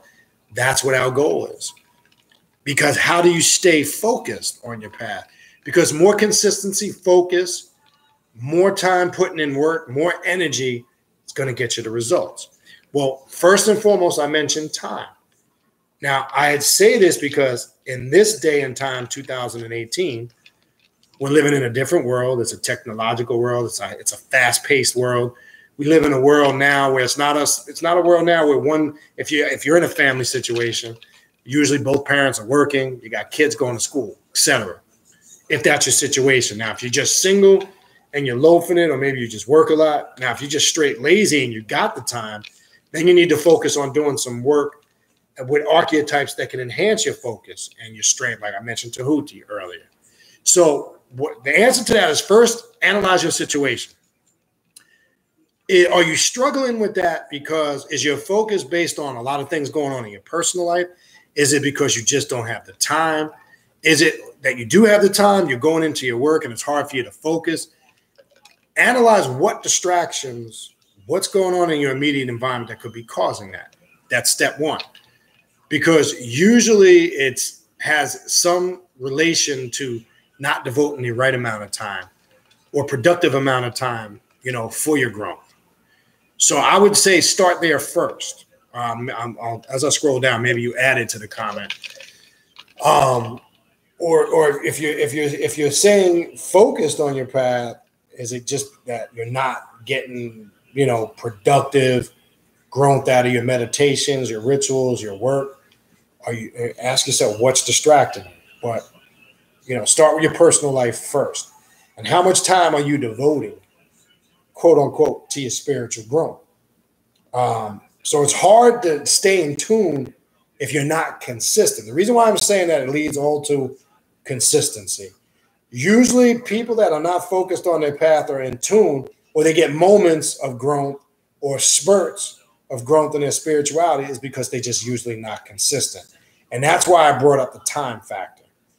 And again, the way to adjust that, if you are a busy person, if say you're an individual that has family, kids, you're on the go, both parents working, you're taking care of kids back and forth, that can just, that can hinder your focus. So you got to devise a plan, like set times. You might have to get on a consistent time schedule.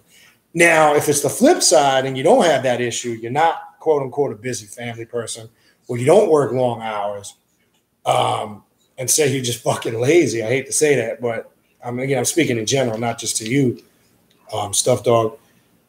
Then you might want to do some personal work to increase your inspiration and your motivation, because now we're dealing with a spiritual aspect of the psyche that's laying dormant or dead that you need to activate. So I'll scroll down. Maybe you added more to it. That would be how we first have to identify what's going on to create that lack of focus. That would be the best way to approach it and go from there. But I'll see as I go down if you typed anything else. Stuffed Dog also added, hell, I'm still trying to find my path. And that's the constant journey. You're never going to fully, remember, we always say you're on the path, right? Remember, this is a never-ending path of growth. You're not going to wake up one day and say, that's it. That's it. I'm on my path. This is it. I'm staying here. That's it. I don't need to do anything. No. Remember, on this path, you constantly challenge yourself. The moment you're comfortable on this path, that's when you need to change it up. You should never be set and comfortable in doing the same thing day in and day out. That's what religion does. That's what established dogmas do. It creates that stagnation. It creates that lack of focus. Now, I'm just speaking in a broader term. I'm not saying that's what you meant when you said that. But you're never, ever going to be to the point where you've completely found your path. But you want to at least always be at the point where you say, I'm on the path. And that path is the path of self-mastery. And the reason why I say you'll never be on one particular path, because that path of self-mastery branches out into a multitude of avenues. So you're constantly working the path. You're constantly growing, experiencing, indulging, practicing, testing, and experimenting, right? All of those ingredients lead to that focus and that growth, because then you're able to cipher and filter out those things that you like and those things that you don't. And then you roll with what works and you eliminate what you don't. That now centers your focus a little bit more. You understand? So I think what you need to do is come up with some creative methodologies to attack it. And you'll see the change and the growth.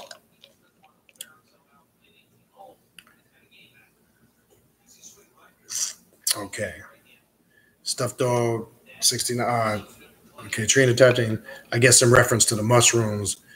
Black towel, then it was vacuumed away and I saw myself somewhere. Okay. Andre Polk, the cause is associated with the first breath. Right. And yeah, there is the connection there. You will see.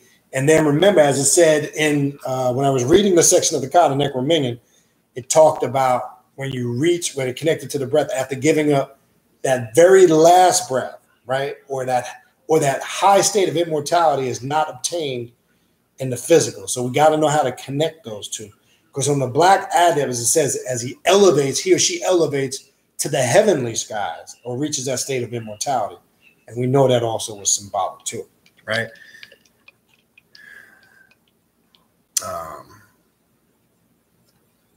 And that's where, yes. And Stuffed Dog, you mean the first breath isn't that just like the last? That's why I said that. The first and the last. Because in essence, they're connected. That's why I didn't want to use that religious quote. Because it says, again, as God breathed into man the breath of life, man became a living soul. And it says also, from the dust of the ground you came, from the dust of the ground you shall return. Because as they say, in that spiritual, and that concept did not originate with religion.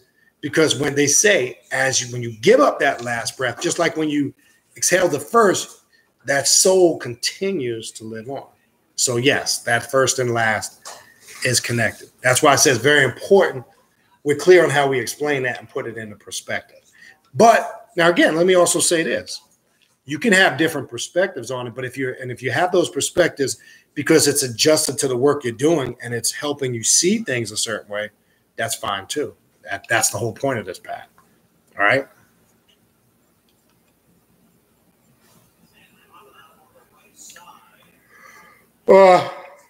Black Tower typed in. I'm going to read this, even though it was a comment to Stuffed Dog. It kind of relates and connects to the topic. He says, just adding my own 2 cents on your question. I find I have ups and downs on it too. However, I think that as being a tide of sorts, and that by following it, I'm true sync with myself. Yeah, and that's a good way. And that's what I'm saying. Find your niche. Find a methodology that works for you. But first, you must do that critical. Remember, here's one thing people don't understand. That's key in being a Black Adept. If you're not a critical thinker, you will never be able to be a Black Adept. Let me say this. Being a Black Adept, working black magic requires you to be a critical thinker. It's not a choice. It's one of the key aspects, one of the key things you must possess as an adept is being a critical thinker. You're going to find that's going to be a resource and a tool you will need to use on a wide scale level. All right. What else we got? All right, then Stuff Dog typed in, kind of used the ebb and flow aspect, pretty much. All right. Mandy types in, racism sells period, point blank. They playing you if they're in your feelings about anything you see on TV, social media, news, etc. True indeed. I think that's self-explanatory, and I kind of addressed that a little bit earlier. Stuff Dog 69 typed in, I was thinking that it's like growing older. When I turn a new age, I feel the new age or the new level. But when I've been at that age for a little while, I'm just that age now until I hit a new age. You know what that's called? You're going to experience a lot of that on this path. It's called constantly dying and being reborn. When you go through those phases or changes, or, you're describing it, people might describe it in different aspects. You will always have moments of that on this path. When you're going through those, it's a constant resurrection and rebirth. And I don't know if you want in the beginning of the feed, that's why I typed it earlier. It refers to the aspect of a pet, right? The serpent of pet. And it refers to the Black Adept. And actually we use in a black mask that I actually created, or that we created, we use here, we use that spell or invocation in the black mask, where we make the invocation and we say, like a snake sheds its skin every night and regenerates it every morning. That's what we do as adepts. We're constantly shedding aspects of ourselves. We're getting rid of them, or they're changing within us constantly all the time. We go, however you want to describe it. You described it one way. There's always those transitions and changes we're constantly experiencing. That's representative of that of the Apep force, right? Of how that taps in to what goes on within the Black Adept, and how we're able to utilize and recognize that change within ourselves and use it as a tool to continue to evolve and grow. But you're constantly going to have that. And yes, it does make sense. Oh, yeah, Andre Poe on the horror movie thing. Yeah, Phantasm was pretty cool. That was some pretty cool shit. Forgot about Phantasm. Yeah, if I go reflecting on old school horror movies, I forgot about Phantasm. Yep. All right, what else we got? Stuff Dog. Somebody needs to remake Phantasm. Yeah, you're right. Dangerous Mandy typed in, if more people invested their time in themselves as they do in other businesses and gossip, this world would change. You're right. And I've always said that. I look, personally, me, I'm not interested in what anybody else is doing. I really, and I say that not in a disrespectful, disregarding way. I couldn't give a shit. It's not. Look, it's not going to help me any. I don't waste my time sitting around talking, gossip with people. If it's not in relation to me, if it has nothing, if it's not connected to me in any shape, form, or fashion, I ain't discussing it. I don't care. I'm not worried about what somebody else got. I'm not worried about what they got and what I do or do not have. I'm more focused on striving to improve myself. I'm going to put that energy toward and being successful rather than sit around gossiping about something or somebody that has nothing to do with me on any level. If that person didn't involve me in it, why am I going to waste my time and energy? If that person is successful at doing something, that should be motivating to me. I'm not going to sit around and complain and talk shit about them, because really that's confirmation of the failure I'm recognizing within myself. You understand? So true indeed. Oh, look who decided to show up. Oh, welcome at 9:23, Mrs. Sonia. Dude, we're glad you can join us. I know you're extremely busy. Let me stop. She types in too busy minded my business to be minding anyone else's. Yeah, well, there you go. I gave that shit up years ago. You know, I couldn't tell you what half of people were doing. I really couldn't care. And Trina Hurt types in, I've seen too many people get taken with that mess. That's right. And you see it. And you guess what? Unfortunately, we will continue to see it. But we gravitate away from that. We just don't get involved in shit like that on this path. You know, we just don't bother with it. All right. The Black Tower. I don't care what anyone else is doing unless, except it appease upon my world, then it becomes my business. There you go.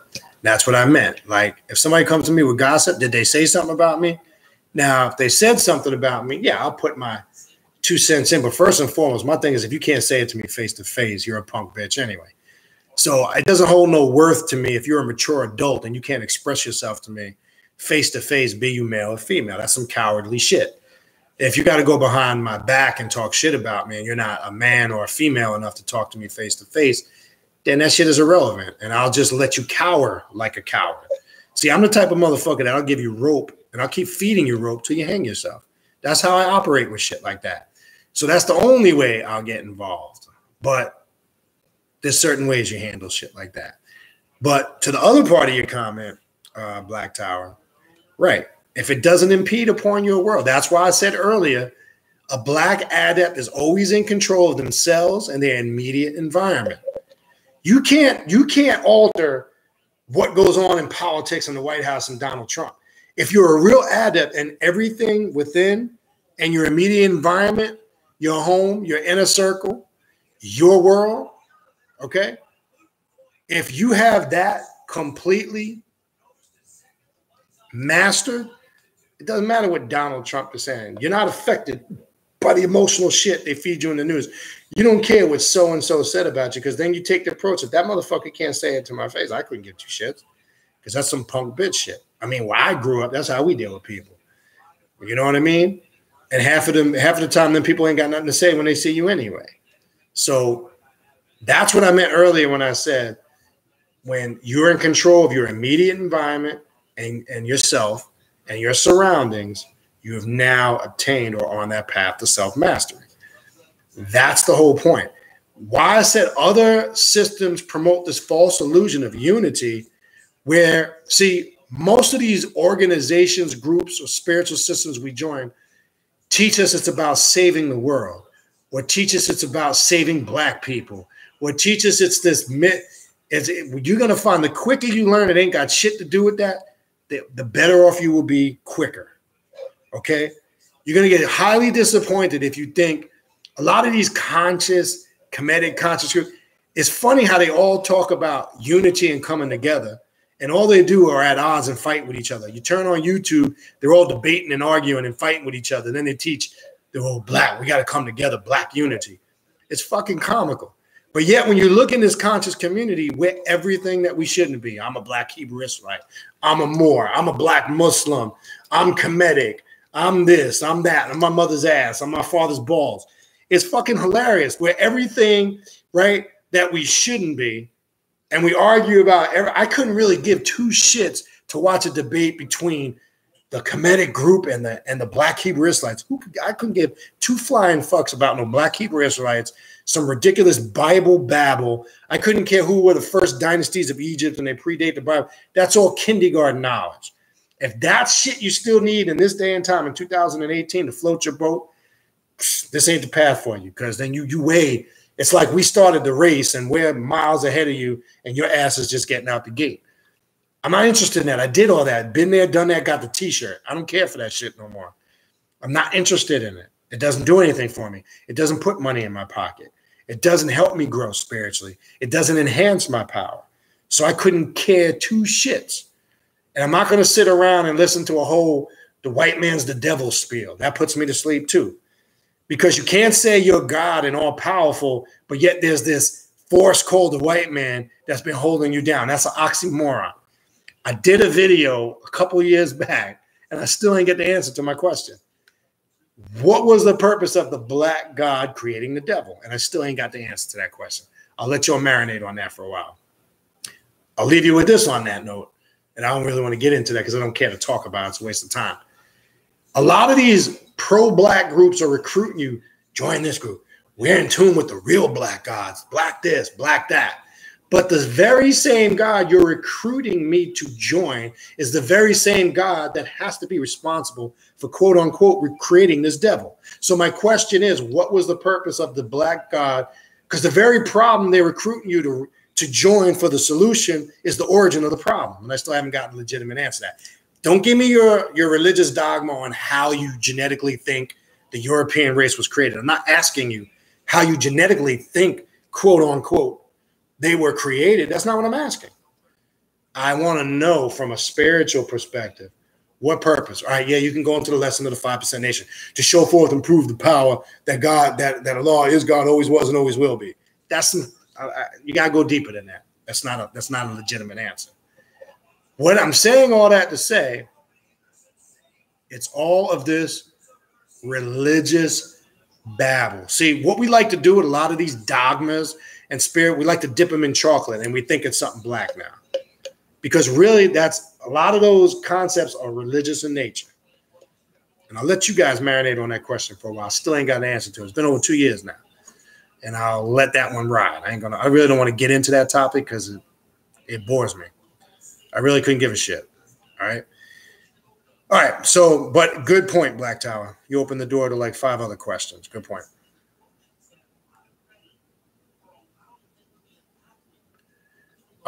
Did I miss something, Oni? What could that be, Brother B? Years ago, Deviation confirmed it was my mom, but I only heard the bed creak. Did I miss something you typed up? I'm not sure what you're talking about. Maybe you typed in, I'll go down. Maybe you typed in more. So I'm not sure what that was in reference to. Okay. Mandy typed in, it feels like you're walking with 3,000 ancestors behind you. Love it. Yep. This path. Yep. Only typed it, I guess, in connection to that. Now, whenever I go to bed, I feel the presence. It's not scary. It's just a feeling of who this. It could be a lot of things. I mean, it could also be a portion of your real self coming forward. We talked about the darkness thing when I was there, which we need to elaborate a little bit more on. But yes, if you're connecting it to, that aspect of your mother, it definitely could have something to do with that too. But you just got to focus and zone in when that experience is happening. And I told you the best way to do that when anybody's having an experience like that, there's a thing called commanding the spirit by simply making an abrupt command. Who is this? What am I feeling? Make yourself known, etc. So try commanding the energy of the spirit. That's very important. Sometimes it's as simple as that. Don't become, doormat when that's happening and just go into a wonder mode. Like, what is this? Be clear and make that command and see if that works. All right, we're almost done at the bottom here. A mind is just as vast as our perceived universe. If you have a mind, you live in your own universe. You can't put that universe of mind or everyone else. Perception is all there is. And perception is a large part of it. Perception shapes a lot of your realities, how you perceive things. And everybody perceives things differently. So that's why I'm saying we got to know how to differentiate between a subjective experience and an objective experience. The problem is people get mad when you don't accept a cosign on their subjective experience. That's why I did that video a few weeks ago on UFOs and extraterrestrials. That is a subjective experience. Don't get mad if I can't fully cosign on it because I didn't have the same experience you had. And that's why I touched on that because I was getting emails on it. Well, what about abductees and sightings of crafts? Subjective. Right? Are some of these people, having I do believe that they are having some type of subjective experience. But I'm not going to sit there and pass it as the universal truth, because then we're back to starting religion. And that's why I said that whole UFOism, extraterrestrial thing, that's become a religion in itself. So that's a good point.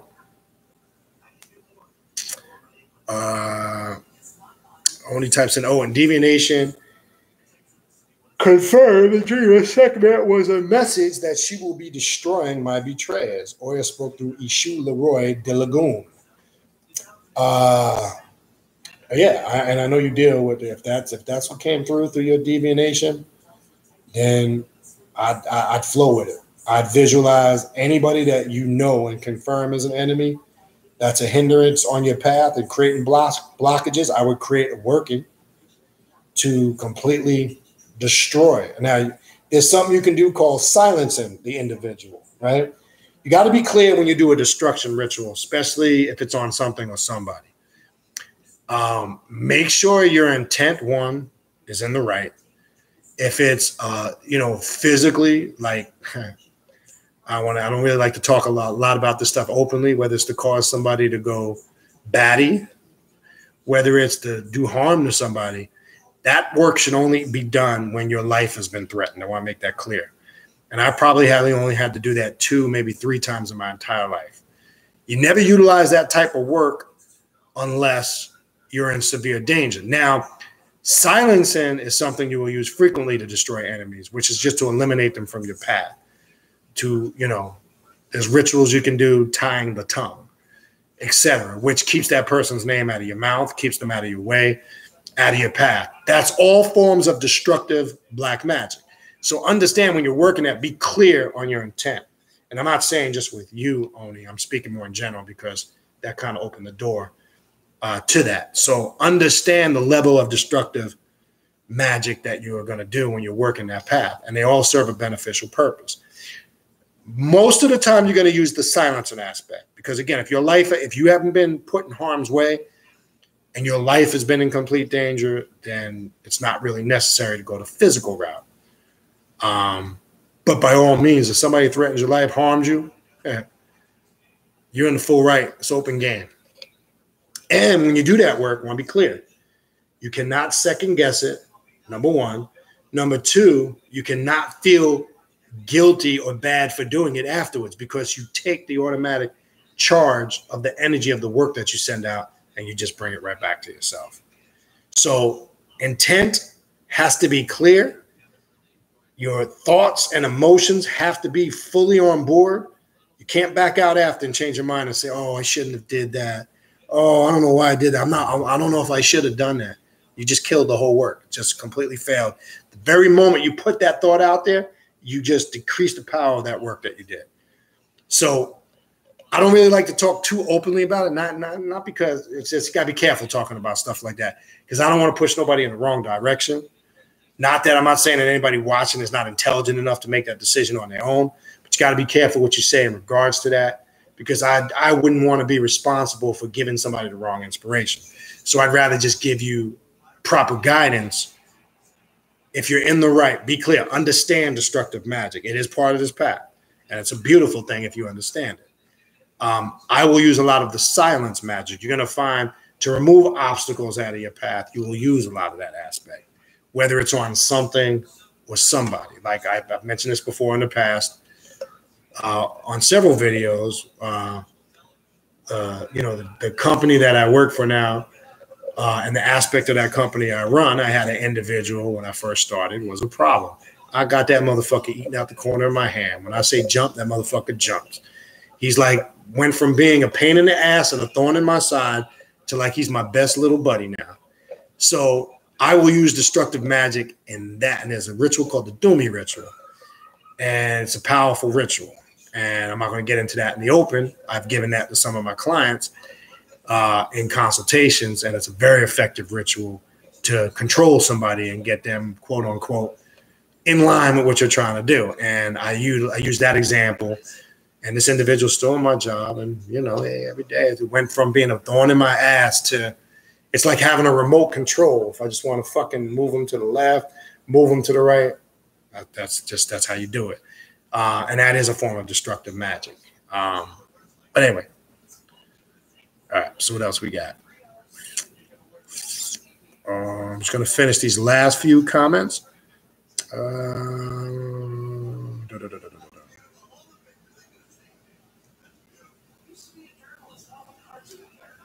lost my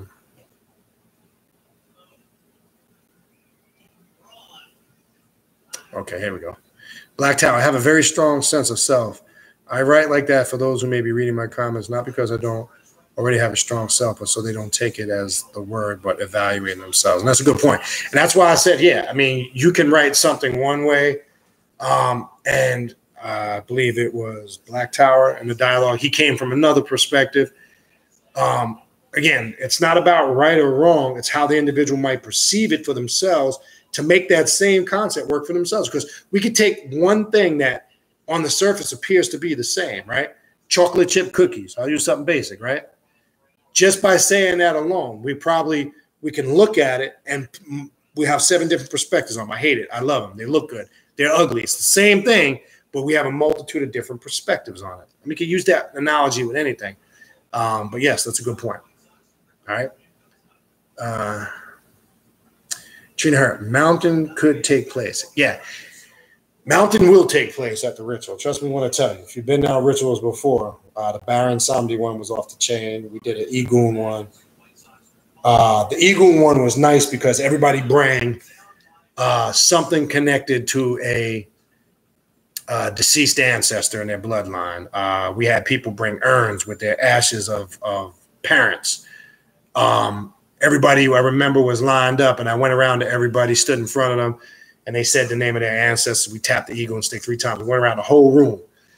And all I can say is once we activated that power and them drums start get going, I believe that, I don't know if that was the one Sister Tanisha was at. I don't know if she's in this room. I think that was the one she came to. And if you go watch the clip, you catch her in the background. I mean, them drums went for about 3 minutes, and the spirit just overwhelmed her, took her, boom, she crashed to the ground. So yeah, you might walk away with it with a few bumps and bruises, nothing serious, but it's a powerful experience. When you're working with that type of system, be it Egun / ancestors, working with the cult or current of the dead, it's a very powerful energy, and it's a very fulfilling energy. So, the mounting takes place when the individual is able to focus and concentrate. That's why you hear me keep saying what? Come with the clear mind. If you have a lot of things on your mind and distractions, yeah, you still get something out of it, but you might be blocking something that's trying to come through. Matter of fact, I don't know if he's in here, Brother Adler, AP, and he could attest this. He came to the first couple, and I remember the first 2. He'll tell you. He sat there, and he didn't want to move. He'll tell you this. He sat there, he was sitting on the chair, and I tell him, I said, look, you got to get up and move. Key at these rituals, especially this type of ritual, the worst thing you can do is just sit still like a zombie, because the spirit and the energy is constantly moving. And the worst thing you can do is just freeze up. Now, he admitted it. I think it was 1 or 2. 2 of them, he was like that. And then I remember the third one he came to, from what I can recollect and from what I was told, the spirit, one of the spirits came through. I don't know if it was, I think it was Baron Samedi. And I think because he of Haitian descent came through, I remember through me. And I remember picking him up, taking him to the altar. And once he got a cleansing, it released whatever he was dealing with up here. You're going to find that. Some people come at first. If you haven't experienced, this is why when we talk to you, we say, have you been to you ever attended anything like this? We want to know that, because you need to know kind of some things that you might experience that you may not be, familiar with. And, if you have and you've been, it's not going to be a big deal to you, in the sense that it's something you've embraced. It's something you've experienced. But the worst thing you can do is just sit dormant. And that's why I'll tell people, look, before the rituals start, we brief people in this, what we're getting ready to do. We brief you in on what we can. And you'll hear. And for those that are coming, you're going to hear me repeat it. When the ritualistic aspect of the drumming starts, the worst thing you want to do is just not move. It's really hard not to, but some people kind of freeze up, especially when it starts to get a little bit intense.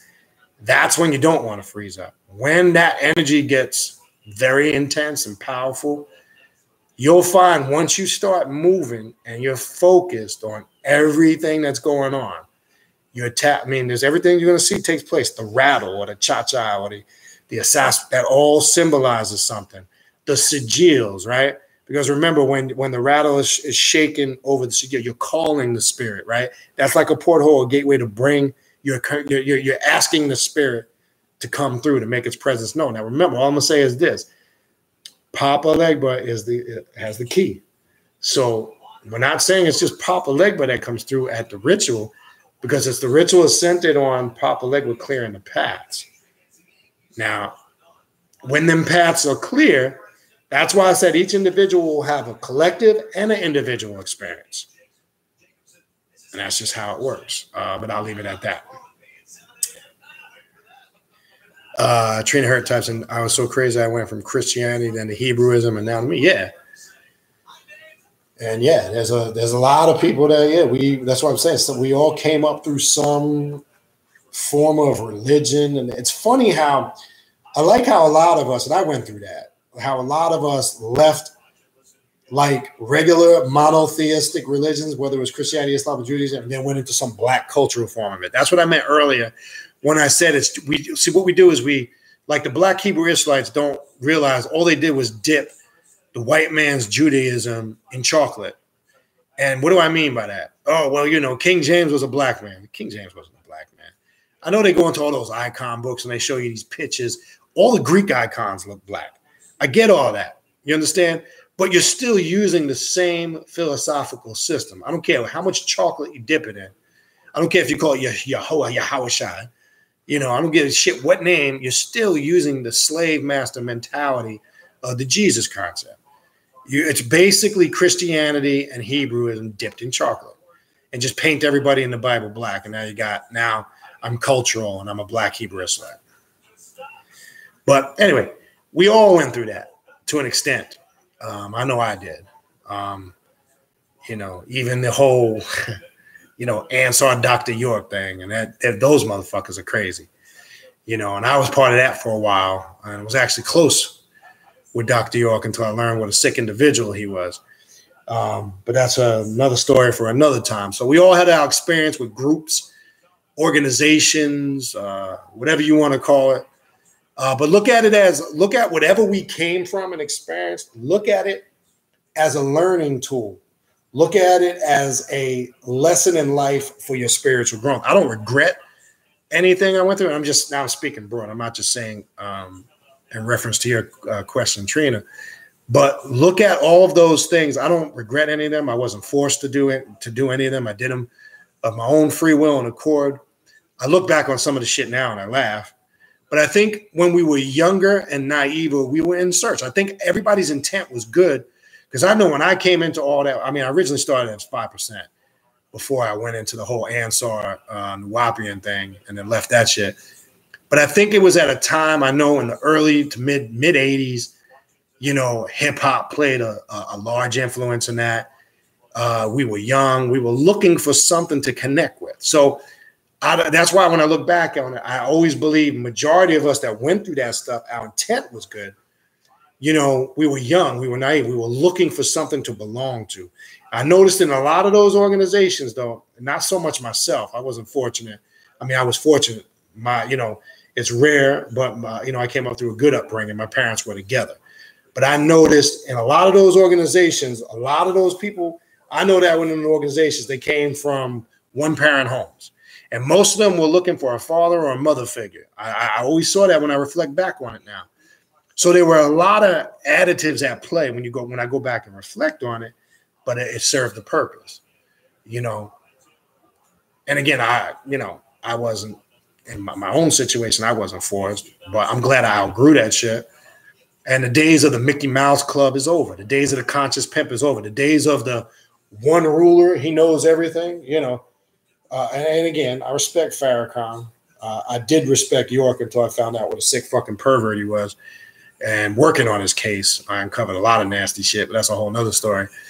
But I can look, I respect, but when you're part of an organization where there's one divine savior that connects you to everything, and fuck all that shit. I don't mess with none of that shit. You can have that shit.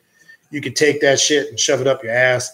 I'm not waiting for no pedophile that's locked up in jail to take me to some fucking planet in outer space when this motherfucker can't even heal his own self. You understand? Saying that you're Melchizedek and, you know, your incarnation of Amenubi Rakata, you have the healing green light, but you can't heal yourself from angioedema, and you're petitioning the United States government, who you said is the devil, to try to get you out of jail. I mean, and you wait, and then you have these psychotic cult members waiting for a pedophile that's doing 135 years in jail to get out and take them to planet risk. All right. Need I say anymore? But anyway, let's not waste our time on that shit. All right. What else we got? Yeah, and I see I saw a trainer. I guess you guys were talking about a book that she wrote earlier. So yeah, I guess you can contact her for the link. Yeah, there's her email she put in there. All right, what else we got? We'll try to get through this. I didn't realize I was getting this late. Andre Polk, I remember when I was a child, my mom took me to church, and I saw this woman jumping up and down, acting like a fool. She said, "Mom, what's wrong with her?" And she said, "She's catching the Holy Ghost." And said, "I don't ever, hold on, what I miss here? Want to catch that Holy Ghost because it makes you foolish." Yeah, it looks like an unholy ghost. Stuffed Dog typed in, when I said breath, I meant the manna from heaven, prana, chi. I was referring to the way it is described in the many spiritual texts. Yes. Gotcha. What else we got? Yeah, Mandy typed in. This is a good point. The biggest lesson I've learned on this path is recognizing chaos and approaching it differently so I can reverse it to reap its door open power. Yes. Remember, you always control the chaos, because as a practicing black magician with the mind of Set, or the isolated consciousness, because remember, Set was the only one able to control that chaos in his favor. When you read the symbolic stories, we are as like Set, we're always mastering and maneuvering the chaos to work for us, not against us. That's what it means when it says before you can have order, you must have chaos first, because the essence and the origin lies within that chaos. How do you, as the Black Adept, make sense of it all? That's the challenge. Okay. All right. Peace, Black Tower. I had to go. We're almost done here. So, Trina Hertz, so many levels on this journey. That is true. All right, Mandy had to go. Kids, peace. All right, we're almost done, people. I'm just trying to get the rest of these comments, and that's it. Stuffed Dog, I'm definitely on the path of self-mastery and the physical and the mental and spiritual. I guess I just feel lost on the path sometimes. So I always go back to what I know, building my body up. And there you go. Well, that's a methodology. Remember, one thing on this path that is always constant is that you're alone on this path. It's a lonely path sometimes. Sometimes you feel like you got a million friends, and then the next day you feel like you ain't got a friend in the world. Guess what? That's how you know you're on the path. Don't look at that as something bad.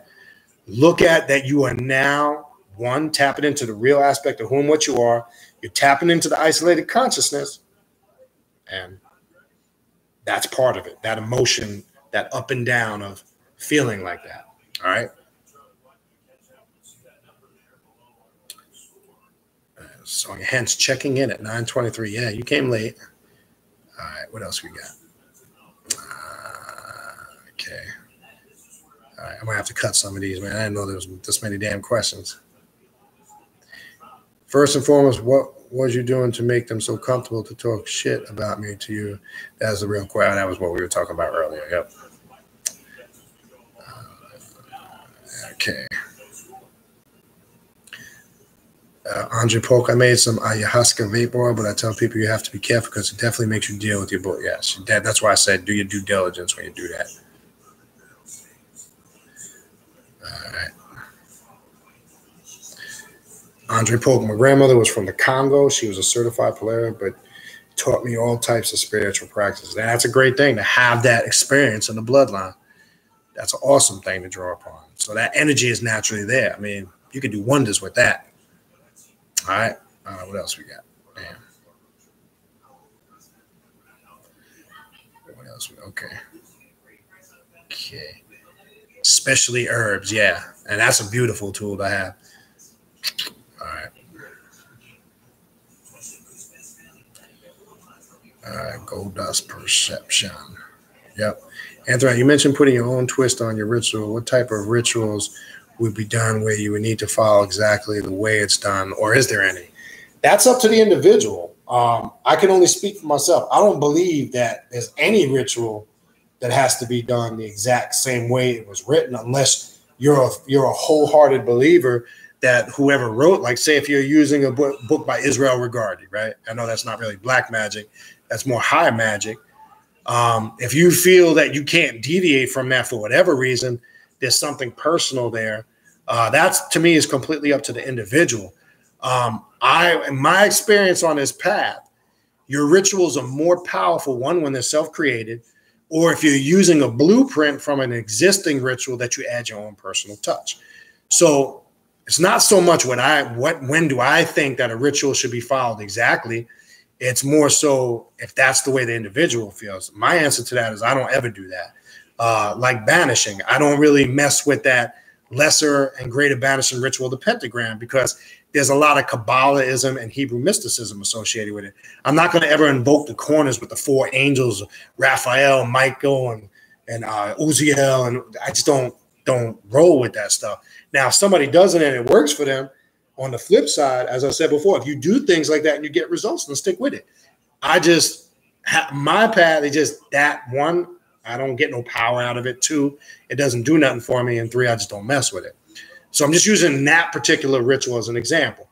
Now, for an example, how I would add my flavor to it, I would replace all of those archangel Hebrew mysticism deities with maybe Egyptian deities that deal with the four corners, right? Like the four sons of Heru, for an example, that you would use in the Kemetic circle.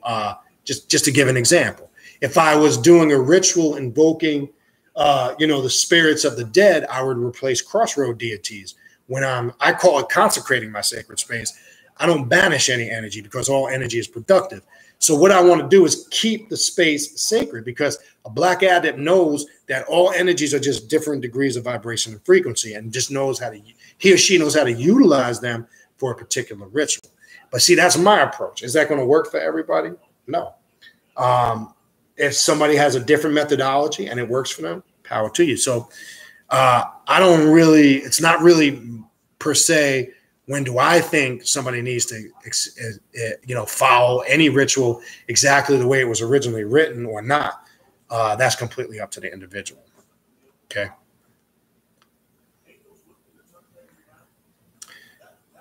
That's good that the Hebrews used to call you the trainer. That's a compliment. Other two comments were in reference to me sleeping in the dark now, but you better sleep in the dark, woman. Stop bullshitting. Better get in tune with that darkness. Now, just